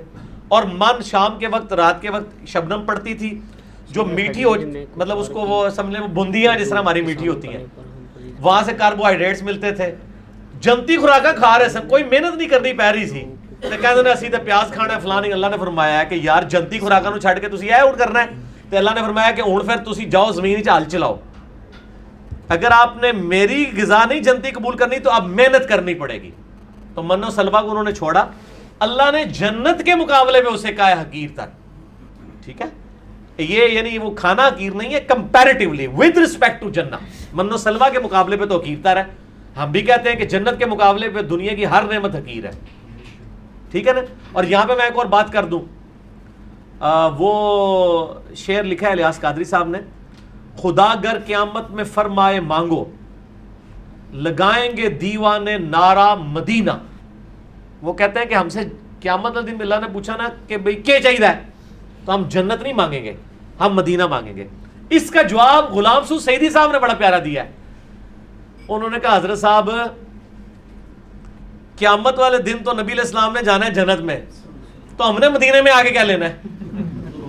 ہائے ہائے ہائے ہائے, او یار مدینہ مدینہ اس لیے تھا کہ نبی علیہ السلام ہے, جو تو دولہا ہی اسے ٹر گیا ہے تو مدینہ دا سٹیٹس وہی ہو گیا جو باقی شہراں دا ہے. تو خدا گر قیامت میں فرمائے مانگو تو ہم تو نعرہ لگائیں گے ہمیں جنت الفردوس میں نبی علیہ السلام کا پڑوس چاہیے, مدینہ شریف نہیں چاہیے. ٹھیک ہے, مدینہ شریف دنیا میں آپ مانگیں کہ مدینہ میں موت ملے, جو مسلم میں حدیث ہے جو مدینہ میں مرے گا اس کی شفاعت میں کروں گا. تو ترمذی میں حدیث ہے مدینہ میں موت مانگو. صحیح بخاری میں حضرت عمر کی دعا ہے, اے اللہ مجھے مدینہ میں موت دینا اور شہادت کی موت, اور دونوں دعائیں حضرت عمر کی قبول ہوئی ہیں. ٹھیک ہے نا, دنیا میں تو ہم مدینہ مانگیں گے لیکن مرنے کے بعد تو جنت الفردوس مانگنی ہے. ٹھیک ہو, اور دنیا میں بھی آخرت کے لیے جنت ہی مانگنی ہے. ٹھیک ہو گیا. اچھا ایک سوال ہے جس کی کچھ سمجھ نہیں آئی کہ قوم سبا کو اللہ تعالیٰ نے کیوں تباہ کیا تھا حالانکہ شیطان کو ان پر کوئی اقتدار نہ تھا؟ قوم سبا کو, یہ ملکہ سبا والی قوم جو ہے, یہ ایک ہسٹوریکل کوسچن ہے. وہ شرک تو کرتے تھے نا, وہ سورج کی پوجا نہیں کرتے تھے. قرآن پاک میں نہیں آیا, وہ حدود کہتا ہے کہ میں نے دیکھا ہے کہ وہ سورج کو پوجتے ہیں, اللہ کی پوجا کرتے ہیں. مشرک تو تھے نا. کن بندوں کی دعا قبول نہیں ہوتی؟ یہ سوال ہے. جی سوال ہے. ہر مسلمان کی دعا قبول ہوتی ہے کسی نہ کسی فارم میں. جامع ترمذی اور مسند احمد میں حدیث ہے کہ یا تو جو مانگا جاتا ہے وہی دے دیا جاتا ہے, یا اس کے بدلے کوئی تکلیف دور کر دی جاتی ہے, قیامت کے دن تک کے لیے اس کو سٹور کر دیا جاتا ہے. ٹھیک ہے. تو میرا دعا کے اوپر بھی یعنی ایک مسئلہ 82 ریکارڈڈ ہے, اس میں نے یہ ساری حدیثیں بتائی ہیں. بہرحال صحیح مسلم میں حدیث ہے کہ ایک شخص دور دراز کا سفر کر کے آتا ہے, ہاتھ لمبے کر کے کہتا ہے یا رب یا رب یا رب, اور دعا کرتا ہے. حالانکہ وہ حرام کی غذا سے پروان چڑھا ہوتا ہے, اس کے کپڑے حرام کے ہوتے ہیں, اس کا کھانا پینا حرام کا ہوتا ہے. اللہ تعالیٰ ایسے شخص کی دعا کیوں کر قبول کرے گا؟ تو رزق حرام والا معاملہ ہے. اسی طریقے سے صحیح مسلم میں حدیث ہے کہ جو کسی نجومی کے پاس فال نکلوانے کے لیے گیا 40 دن تک اللہ تعالیٰ اس کی کوئی نماز قبول نہیں کرے گا. جب نماز ہی قبول نہیں کرے گا تو دعا بھی قبول نہیں کرے گا. ٹھیک. اچھا ایک سوال ہے جی کہ دھوکے باز بندہ ہو, کوئی بھی کسی قسم کا فراڈ وغیرہ کرتا ہو تو اس کے پیچھے نماز ہو جاتی ہے؟ پھانسی کی ہے نا. یہ جو سوال خود کر رہا ہے نا, اس کو کہیں کہ تو قرآن کے اوپر حلف دے کہ تو نے کبھی کسی کے ساتھ فراڈ نہیں کیا, تو پھر تجھے کہیں گے تو گھر پڑھ لے. یعنی ہم لوگ آئیڈیل کی تلاش, ہمارے یہاں پہ بھی وہ سیاستدانوں کے خلاف اتنی بڑی باتیں لوگ کر رہے ہوتے ہیں, جی فلانا چور فلانا ہے فلانا ہے. میں یہ کہتا ہوں یار آپ کیا ہو؟ تو آپ میں سے ہی وہ ہے نا, جس طرح وہ ایک لڑکے کا فیل ہو جاتا ہے نا, تو اس کا باپ کہتا ہے کہ بیٹا تو کیوں فیل ہوا؟ وہ کہتا ہے جی ابا جی وہ جو آپ کا فلاں دوست ہے اس کا بیٹا بھی فیل ہو گیا. وہ کہتا ہے پتر تو کیوں فیل ہویا؟ وہ کہتا ہے ابا جی جو فلانا تھوڑا دوست ہے وہ بیٹا بھی فیل ہو گیا. کہنا میں تمہیں پوچھ رہا ہوں, انہوں نے کہا ابا جی میں بھی تھوڑے دوستوں کے نال ہی سا نا, میں بھی فیل ہی ہونا سی نا. ٹھیک ہے نا جی. تو جب ہم خود ہی یہی کچھ ہیں تو ہمارے اوپر بھی وہی لوگ ہی آئیں گے نا.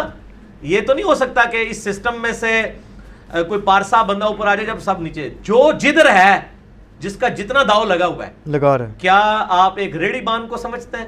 صبح کے وقت وہ اللہ کا نام لے کے بیٹھتا ہے, لیکن وہ سامنے داغی پھل اس طرح سجانا شروع کرتا ہے تو وہ اور لیکن اس سے کیا کہتا ہے ساڈے قرآن بڑے پیڑے نے, سب تو بڑا پیڑا تو ہے, تو ہوتا تو اس تو بڑا پیڑا ہوتا. ٹھیک ہے. اب تو نہیں, ایک میں جس چیز سے گزرا ہوں کہ ایک بندے کو اس نے مجھے لفافہ دیا, مجھے کہا نہیں پاؤ نہیں چون کے. میں نے کہا یار یہ کون سا نیک آدمی ہے. میں نے چون کے امرود ڈالے. اچھا اس نے پیچھے ایک لفافہ لٹکایا ہوا تھا گندے امرودوں کا نا, تو اس کو میں نے تولنے کے لیے دی نا, اس نے یوں نیچے رکھی ہوئی تھی وہ تولنے والی ترکڑی, وہاں پہ لے کے گیا, اسی دوران اس نے چینج کر دیا.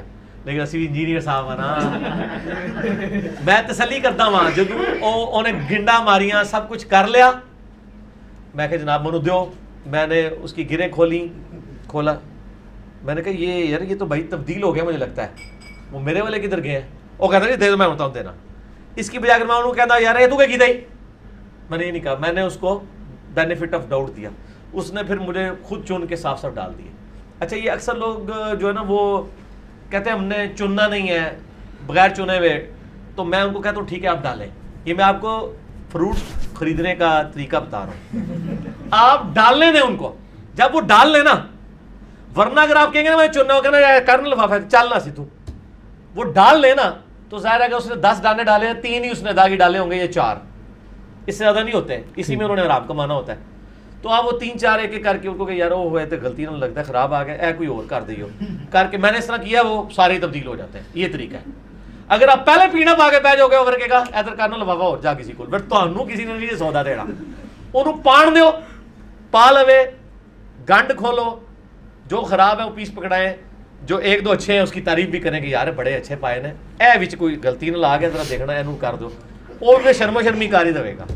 عشر کا بتا دیں جی, عشر نکالنے کا کیا طریقہ ہے؟ عشر کا مطلب ہی 10واں حصہ ہے. مسئلہ 95B میرا دیکھ لیں, زکوٰۃ کے قدیم اور جدید 70 احکام و مسائل, اس میں نے بتایا اگر تو یعنی وہ 10واں حصہ آپ نے دینا ہوگا اگر آپ کی زمین جو ہے وہ ہے بارانی, یعنی وہ قدرتی چیزوں سے سیراب ہوتی ہے, اور اگر آپ اس کے اوپر ٹیوب ویل لگائے ہوئے ہیں, اپنی بھی ویلیو ایڈیشن کرتے ہیں, تو پھر 20واں حصہ یعنی اس سے آدھا دینا ہوگا. ٹھیک ہو گیا جی؟ اچھا جی. اچھا یہ کسی خاتون کے اگر یہ چل رہے ہوں, ڈیز چل رہے ہوں, تو اس میں وہ جو ہے قرآن پاک وغیرہ پڑھ سکتی ہے؟ قرآن نہیں پڑھ سکتی جی, اس کے اوپر تو اتفاق ہے. پڑھ بھی نہیں سکتی؟ نہیں زبانی نہیں پڑھ سکتی. اچھا, قرآن نہیں پڑھ سکتی, قرآنی دعائیں پڑھ سکتی ہے, قرآنی اذکار پڑھ سکتی ہے, قرآن کی تلاوت نہیں کر سکتی. اس کے اوپر بھی میرا کلپ چڑھا ہے, مسئلہ 42 میں میں نے ڈیٹیل سے یہ احکام مسائل. اور کوئی شخص وضو کے بغیر پڑھ سکتا ہے قرآن؟ وضو کے بغیر تو پڑھ سکتا ہے. جامعہ ترمذی میں ابو داؤد میں حدیث ہے, مولا علی رضی اللہ تعالیٰ عنہ علیہ السلام کہتے ہیں کہ نبی صلی اللہ علیہ وآلہ وسلم کو حالت جنابت کے علاوہ کوئی حالت قرآن پڑھنے سے مانے نہیں ہوتی تھی. آپ ہر حال میں قرآن پڑھتے تھے, صرف جب جنبی ہوتے تھے نہیں پڑھتے تھے, یعنی بغیر وضو کے بھی پڑھتے تھے. اور یہ بھی قرآن کے لیے ہے. صحیح مسلم میں ہے کہ نبی علیہ السلام جنابت والے یعنی ان حالات کے اندر بھی اللہ کا ذکر کر لیا کرتے تھے. ٹھیک ہے, ذکر کے لیے کوئی پروٹوکول نہیں. اچھا, یہ ایک بھائی نے سوال کیا تو اس سے ایک اور سوال بھی ذہن میں آ گیا کہ قبروں سے مردے نکال کر مسجد بنانا جائز ہے, لیکن اس میں ایک اور سوال ایڈ کر لیں. نہیں پہلے سوال تو کریں نا, مجھے کون سا پتا ہے, میں نے کوئی رٹے ہوئے سوال. یہی سوال ہے نا جی کہ قبر سے سوال یہ میں نے کیا نا کہ قبر سے مردے نکال کر مسجد بنانا جائز ہے. ایک منٹ ادھر رک جائیں, یعنی قبرستان کو ختم کر رہے ہیں آپ جی, اس کی جگہ مسجد بنا رہے ہیں. انہوں نے لکھا ایسے ہے کہ جی قبروں سے مردے نکال کر مسجد بنانا جائز ہے, یعنی وہ مراد نکلتے ہیں, ہڈیاں نکلتی ہیں. یہ مراد ہوگی. ہاں جی, ہڈیاں نکلتی ہیں جی, نہیں بنا سکتے. اچھا, اس میں آپ قبرستان میں نماز بھی نہیں پڑھ سکتے. ٹھیک. اچھا, اس میں ایک اور بات, نبی علیہ السلام نے فرمایا حمام میں نماز پڑھنے سے منع فرمایا. ٹھیک ہے, اور آپ نے قبرستان میں نماز پڑھنے سے منع فرمایا. جامعہ ترمذی ابو داؤد کے اندر حدیث موجود ہے, حتیٰ کہ بخاری مسلم میں حدیث ہے کہ گھروں کو قبرستان مت بناؤ, اس میں اللہ کا ذکر کرو. ٹھیک ہے, مراد یہ کہ اور نفلی نماز پڑھو, مراد یہ قبرستان میں نماز نہیں ہو سکتی. تو علی بھائی ویسے اللہ کا ذکر ہو سکتا ہے. نہیں, اس میں تو بعض لوگ کہتے ہیں جی دنیا میں کوئی ایسا ذرا ہی کوئی نہیں جہاں قبر نہ ہو. سر یہ تو تھیوری ہے نا, پریکٹیکل بات کریں. جو آپ کو نہیں پتا وہ تو پانی بھی آپ کے لیے پاک ہے. ٹھیک ہے, جب تک آپ کو نہیں پتا.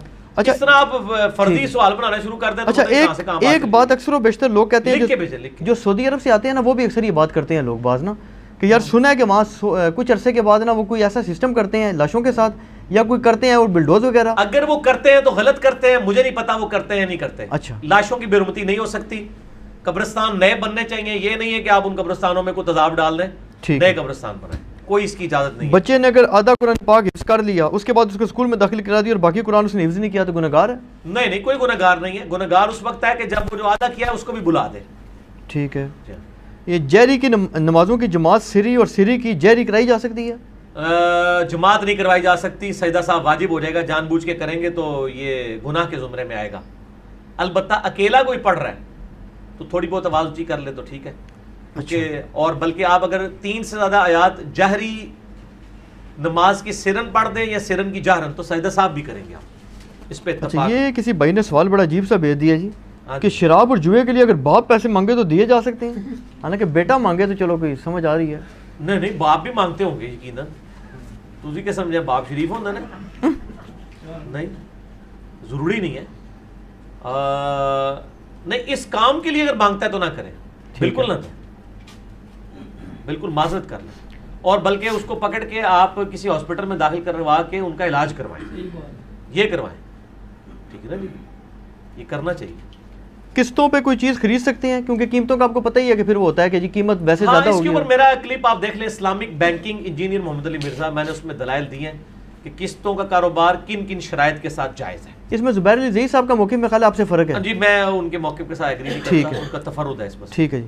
کیا کھانے کے بعد اس میں ڈاکٹر سار صاحب کا بھی موقف ہے؟ ڈاکٹر صاحب کے موقف کے ساتھ کھانے کے بعد پانی نہ پینا سنت ہے یا پینا سنت ہے؟ میڈیکلی تو یہی ہے کہ کھانے کے بعد پانی نہیں پینا چاہیے، کیونکہ وہ پھر کھانے کے بعد جب آپ پانی پیتے ہیں تو کھانے کے فوراً بعد ایسڈ جو میدا چھوڑتا ہے نا آپ کو اس کو ہضم کرنے کے لیے، وہ پانی ڈالنے کی وجہ سے وہ ڈائلیوٹ ہو جاتا ہے، پھر اس کو اور تیزاب چھوڑنا پڑتا ہے. ٹھیک ہے. تو میڈیکلی جو چیز نقصان دہ ثابت ہو جائے وہ آپ کو اس کے اوپر عمل کرنا ہوگا، وہ قرآن و سنت پہ عمل کرنا ہے، کیونکہ قرآن حکیم نے دونوں علوم سکھائے نا، ریویلڈ نالج بھی اور ایکوائرڈ نالج.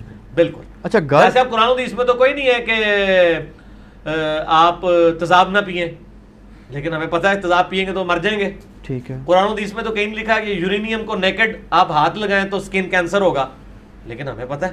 مسئلہ 39 ہے میرا، علم سائنس اور علم وحی اور ان کا دائرہ کار، اس میں نے یہی باتیں کی. اچھا 2 سوال آگے جی ایک ہی ٹاپک سے جڑے ہوئے کہ قسطوں پہ گھر یا پلاٹ لے لیا ہے، کمرشل استعمال کی نیت کمرشل کی ہوئی ہے، تو اب قسط فی الحال ہم ادا کر رہے ہیں، اس سے مراد یہی ہوگی کہ ہم نے کسی سے بینک سے لیا ہے یا جیسے بھی، تو اس دوران میں اس پر زکوٰۃ دی جائے گی یا نہیں؟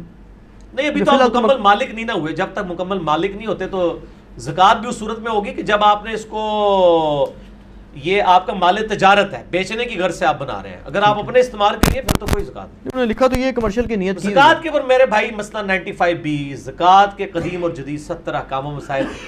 میرا الحمدللہ علی وجہ بصیرت دعویٰ ہے کہ زکوٰۃ کے موضوع پہ نہ کوئی ایسی کتاب آپ کو ملے گی، نہ کوئی تقریر، کہ جس میں، کیونکہ میں نے ایک پورا رمضان میں، لوگ تو رمضان شریف میں اعتکاف بیٹھ کے 10 قرآن ختم کرتے ہیں نا، میں نے پورا رمضان لگا کے زکوٰۃ کا لیکچر تیار کیا تھا، مجھے یاد ہے پورا رمضان چھٹیاں لے کے، اور وہ 95B میں نے ریکارڈ کرایا تھا، 95A اور B وہ آپ دیکھیں، سب کچھ کور کیا.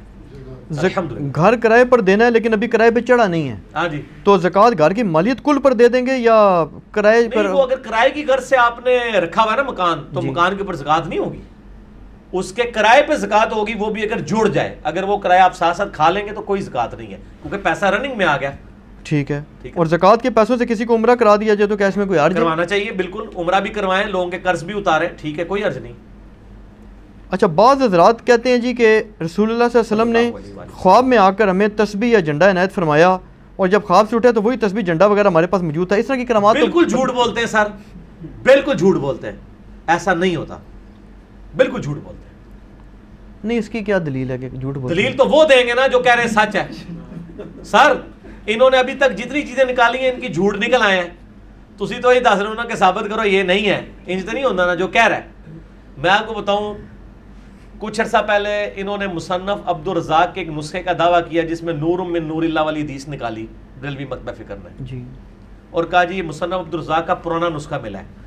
سر آج کے دور میں ہم بیٹھے ہوئے ہیں، نسخہ جس کاغذ پہ لکھا ہے وہ آج کے دور کا کاغذ ہے، رائٹنگ آج، بھائی گوریاں نے سارے جھوٹ پھاڑ لے جی، اللہ تو بندے ہو. کاربن ڈیٹنگ ایک ذریعہ ہے چیزوں کی لائف معلوم کرنے کا، ٹھیک ہے نا جی، اس سے پتہ چل جاتا ہے کون سی چیز کتنی پرانی ہے، ٹھیک ہے. جو چیز آپ کاؤنٹر ویریفائی نہیں کر سکتے، آپ اس کے بارے میں یہ نہیں دعویٰ کر سکتے. عشاء نعمت اللہ ولی کی کہتے ہیں جی انہوں نے یہ پریڈکشن، سر اس طرح نہیں ہوتا. آپ کہیں گے کہ آپ ثابت کریں گے کہ ان کے زمانے میں یہ تھا، اور آپ یہ ثابت کریں گے کہ انہوں نے جو پیشن گوئیاں جس جگہ جس کاغذ پہ لکھی تھی نا اس کی ہم کاربن ڈیٹنگ کروائیں گے، اور واقعی وہ اس زمانے کا کاغذ نکلے اور اس پہ وہ رائٹنگ بھی اس زمانے کی ہو، اور پھر اس کے بعد پورا ہو رہا ہو، ہم آپ کے ساتھ ہیں. لیکن آپ کو پتہ یہ نہیں ہونا، تو پوری ہونے کے بعد لکھی گئی. جیسے قرآن حکیم میں سورہ الروم کے اندر، سورۃ الروم میں پیشن گوئی کی گئی تھی کہ اس وقت تو پرشین امپائر رومن امپائر پہ غالب آئی ہے، لیکن 9 سال کے اندر اندر رومن امپائر دوبارہ پرشین امپائر پہ غالب آ جائے گی. اس پہ حضرت بکر صدیق رضی اللہ عنہ کا بھی آتا ہے، تو وہ غالب آ گئی تھی. میرا ایک یوٹیوب پہ کلپ ہے، why we Muslims do believe Muhammad صلی اللہ علیہ وآلہ وسلم to be a prophet of God. ان کی پروفیسیز کی وجہ سے نبی علیہ السلام نے جو پیش گوئیاں کی تھی وہ پوری ہوئی ہیں، اور وہ ہم بتا سکتے ہیں. آج ہم کاربن ڈیٹنگ سے حضرت عثمان کے زمانے کے نسخے بتا سکتے ہیں کہ موجود ہے. اچھا ہاں جی، کاربن ڈیٹنگ سے. سر وہ پچھلے دنوں جو وہ قرآن پاک نکلا تھا وہ انگلینڈ کے میوزیم کے اندر، کاربن ڈیٹنگ میں حضرت عثمان کے زمانے کا نکلا ہے. تو کاربن ڈیٹنگ کرائیں نا سر، یہ گھوڑا یہ میدان پیش کریں، ٹھیک ہے. اس طریقے سے تو نہیں کہ آپ مستقبل میں آگے دعوے، مطلب آپ 500 سال پہلے کے دعوے کر رہے ہیں اور وہ دعووں کے 100 سال بعد ایک چیز پوری ہوئی ہے، اور اس کے بھی 100 سال بعد ایک کتاب لکھی گئی ہے کہ جی یہ 500 سال پہلے کی کتاب لکھی ہوئی ہے، جو کاؤنٹر ویریفائی نہیں ہوگا. بلکہ میں اس کو اگلی بات کرتا ہوں، جو چیز گورے کی عدالت میں پروف نہیں آپ کر سکتے نا، وہ ہمیں نہ پیش کیا کریں. ہمیں یا کتاب و سنت کی دلیل پیش کریں، اور اگر علمی بات ہم سے کرنی ہے ٹیکنیکل گراؤنڈز پہ تو گورے کی عدالت میں لے کے جائیں. انشاءاللہ پہلی پیشی تھوڑا کلمہ خارج ہو جائے گا. ایک سوال اور ہے جی کہ آپ کہتے ہیں کہ کسی کلمہ گو کی تکفیر نہ کریں، جبکہ حدیث تو کچھ اور بتا رہی ہے کہ 73 فرقے جنمی ہیں، 72 جنمی ہیں اور ایک فرقہ خالی ہے. اور اس میں دوسری بات یہ ہے کہ یہ بھی حدیث ملتی ہے کہ جب ایک مسلمان دوسرے کو کافر کہتا ہے تو ان میں سے ایک کافر ہو جاتا ہے، تو پھر یہ کافر تو کوئی نہ کوئی ہو ہی گیا. پہلی بات تو یہ ہے کہ وہ جو 73 فرقوں والی حدیث میں یہ نہیں لکھا کہ 72 کافر ہیں اور ایک جو ہے مسلمان ہے. دوزخی کہا گیا ہے، وہ تو مسلمان بھی تو دوزخ میں جائیں گے. الٹیمیٹلی جو کلمہ گو ہے وہ عذاب بھگت کے جنت میں چلا جائے گا. 73 فرقوں میں میری آپ کے ساتھ ایک ڈسکشن ہے، لاکھوں لوگوں نے وہ ویڈیو دیکھی ہے. 73 فرقوں والی حدیث 73 ڈیجٹ میں فرقوں والی حدیث یوٹیوب پہ لکھیں، انشاءاللہ ہمارا کلپ ٹاپ پہ آئے گا. اس میں نے ساری ڈسکشن کی ہے. تکفیر تو بہت بڑا حکم ہے، آپ کسی کو اسلام سے باہر نکال رہے ہیں. یہ تو جو نکال رہے ہیں ہم ان سے پوچھتے ہیں نا، یہ ہمیں ان سے پوچھنا چاہیے. ہم تو کسی کو نکال ہی نہیں رہے، اس لیے ہمیں ٹینشن ہی کوئی نہیں ہے. ہم تو کہتے ہیں تکفیر اس کی کریں گے، ایک تو اہل سنت کا آف شوٹ قادیانیت ہے، دوسرا اہل تشیع کا آف شوٹ نصیری ہے. ٹھیک ہے، ان کی بھی تکفیر کرتے ہیں ہم، ان کو مارنے پیٹنے کے قائل نہیں ہیں، علمی طریقے سے ان کے دلائل سے رد کریں گے ان کا. اچھا، ایک بھائی نے کہا جی کہ حدیث میں آتا ہے کہ جس گھر میں کتا ہوگا وہاں فرشتے نہیں آ سکتے، جبکہ غامدی صاحب فرماتے ہیں کہ کتا غیر ضروری باندھ کر رکھنے سے منع کیا گیا تھا کہ اسے تکلیف نہ ہو. حدیث شریف میں آتا ہے اور غامدی صاحب فرماتے ہیں، فرق دیکھا ہے. ہاں جی فرمائیں. تو وہ کہتے ہیں جی کہ ایک طرف مطلب کتا رکھنے کی بھی اجازت ہے اور پھر ساتھ یہ فرشتے نہیں داخل ہو رہی ہے، کیا کنسیپٹ ہے؟ ہاں، کتا اگر حفاظت کی نیت اور شکار کے علاوہ رکھا جائے تو اس پہ وہ والا رول اپلائی ہوتا ہے. اللہ کی شریعت ہے کہ اللہ نے کہا ان دو چیزوں کی وجہ سے جائز ہے، اور اس کے علاوہ اگر کرو گے تو تم پہ وہ والی قدغن لگ جائے گی. ٹھیک ہے. اچھا، اللہ تعالیٰ نے رولز بنا دیے نا. ایک جگہ آپ نے فرمایا تھا کہ گانا سننا حرام نہیں ہے، مگر ایک حدیث میں ہے کہ بخاری میں ہے کہ گانا سیدہ عائشہ سے نبی علیہ السلام فرمایا کہ گانے والی بھی ساتھ بھیجنی، جبکہ ایک حدیث میں آتا ہے کہ میں سازوں کو ختم کرنے اور بانسری کی آواز میں کانوں میں. دو چیزیں کمپیئر کر دی، سوال گندم جواب چنا. بات گانے کی کر رہے ہیں اور آپ بات یہ ساتھ ہی آ گیا نا جی. سر گانے کی بات ہوئی ہے نا. اچھا ہاں، گانے کا میں نے کہا نا، میں نے میوزک کو نہیں کہیں کہا، گانے کی لفظ استعمال. میں آج بھی کہتا ہوں گانا جائز ہے، بخاری میں موجود ہے. رہا میوزک تو اس کے اوپر ظاہر اختلاف ہے، میوزک سے تو بچنا چاہیے، صرف گانے کی بات کریں. میں میوزک کے بغیر جائز ہے سر، ظاہر ہے، میں نے ڈیٹیل بتایا، میرا گانوں کے اوپر کلپ ریکارڈڈ ہے. الفاظ تو دیکھیں ایک نقطے سے مارا مجرم مان جاتا ہے. زکوٰۃ کا میزان چاندی ہے یا سونا؟ سونا ہی ہے جی، کیونکہ حامل اعضا کو مطالبہ پر ادا کرے گا نوٹ کے اوپر، وہ سونے کی ایکویلنٹ کرنسی ہوتی ہے. مسئلہ 95B میں نے بتایا ہے. یہ جن قبرستانوں کے اندر مساجد ہیں ان میں نماز پڑھنا جائز ہے یا حرام ہے؟ قبرستان کی اگر قبر کے اوپر مسجد بنی ہوئی ہے نا تو وہاں تو نماز نہیں ہوگی. اگر قبرستان کے سائڈ پہ مسجد بنی ہوئی ہے قبروں کے ساتھ، اور مسجد کے اندر قبریں نہیں ہیں کہ سامنے قبر آ رہی ہو، تو پھر نماز جائز ہے. اچھا، ایک علی بھائی میں ابھی آپ سے جو کویسچن کروں گا اس پہ تو میں آپ سے ریکویسٹ کروں گا کہ آپ ماشاءاللہ پڑھے لکھے بندے ہیں، تو آپ اس کی انگلش ڈبنگ کرا کے نا لازمی چڑھا دیں گے. یہ سوال بڑا پریشان کن ہے. یہ کہیں اپنا انٹرنیشنل لیول کے فزکس کے پروفیسر ہیں اور مولید ہیں، یہ اسٹیفن ہاکنگ وغیرہ اس کے لیول کے ہی ہیں. تو انہوں نے ایک اعتراض اٹھایا، یہ ان کا نام میرے ذہن سے نکلا، نیل ڈی گراس ٹائسن نام ہے. اچھا، وہ ویسے زبان کے بھی بہت تیز ہے، چرب زبان ہے، بہت زیادہ، یہ رچرڈ ڈاکنز سے بھی زیادہ چرب زبان ہے. تو انہوں نے لیکچر دیا، وہ کہتے ہیں جی کہ ان سے پوچھا گیا، وہ کہتے ہیں جی میں تو ایگنوسٹک ہوں، یعنی کہ میں دریا نہیں ہوں، میں ایگنوسٹک ہوں کہ میں اس چیز میں پڑھنا ہی نہیں چاہتا. انہوں نے کہا لیکن بہرحال جی انہوں نے کہا جی آپ کیوں نہیں خدا کو مان لیتے؟ انہوں نے کہا جی میں خدا کو کیسے مان لوں کہ جو خدا کے بارے میں تصور کوئی بھی مذہب ہو، اسلام پہ نہیں اٹیک کیا انہوں نے کہا جی کوئی بھی مذہب ہو، ان کی دو تو باتیں ہیں نا. ایک یہ ہے وہ کہیں گے جی خدا جو ہے وہ آل نوئنگ ہے، دوسرا یہ ہے کہ لونگ ہے، تیسرا یہ ہے کہ مرسیفل ہے اور وہ ساری خوبیاں ہیں. وہ کہتے ہیں جی یہ جب کہ میں سائنس پہ جب دیکھتا ہوں نا تو مجھے یہ نظر آتا ہے کہ یہ جو قدرت ہے نا وہ ہر وقت ہمیں تباہ و برباد کرنے کی کوشش میں ہے.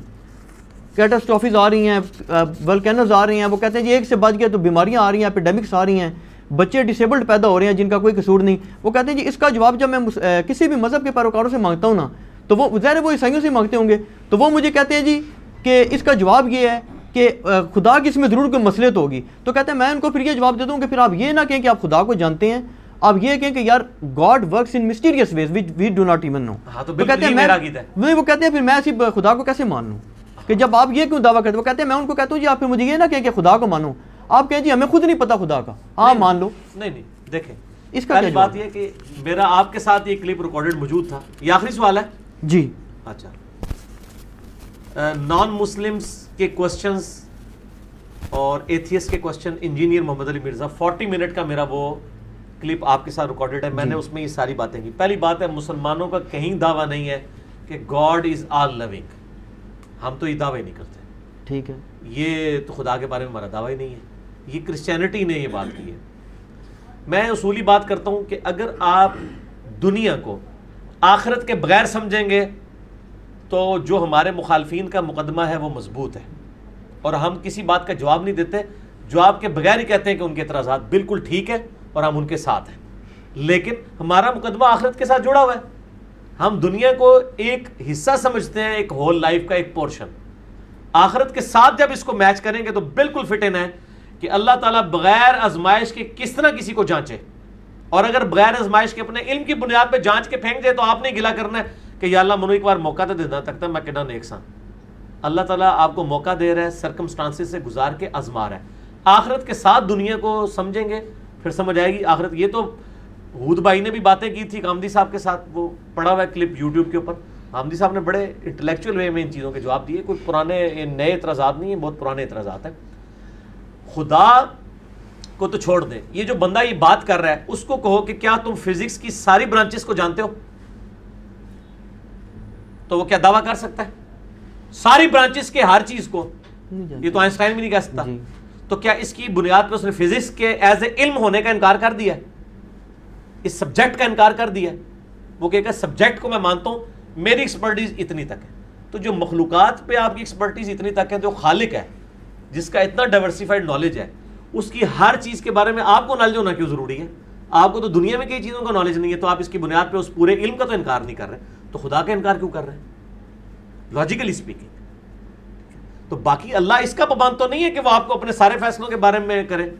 آپ اپنے کئی فیصلے اپنی اولاد سے نہیں ڈسکس کر سکتے, آپ اگر باس ہیں تو اپنے سب آرڈینیٹ سے نہیں ڈسکس کر سکتے. تو دنیا میں اللہ تعالیٰ نے اس لیے تو نہیں کہ اس نے اپنے سارے معاملات لوگوں سے ڈسکس ہے, اور اسی چیز کو ایڈریس کرتا ہے. وہ قصہ خضر اور موسیٰ علیہ السلام, وہ بیسیکلی اسی چیز کے اوپر ہے کہ بظاہر جو کچھ ہو رہا ہوتا ہے ہمیں بعض کا کروشل بھی لگ رہا ہوتا ہے کہ ایک بچے کی گردن مڑ گئی, بچہ بچپن میں یتیم ہو گیا. اللہ یہ فیصلہ کیوں کر رہا ہوتا ہے؟ تقدیر کے فیصلے. اللہ تعالیٰ نے ہر بندے کو آزمانا ہے, کسی کو اولاد دے کے, کسی سے لے کے, کسی کو دولت دے کے, کسی سے لے کے.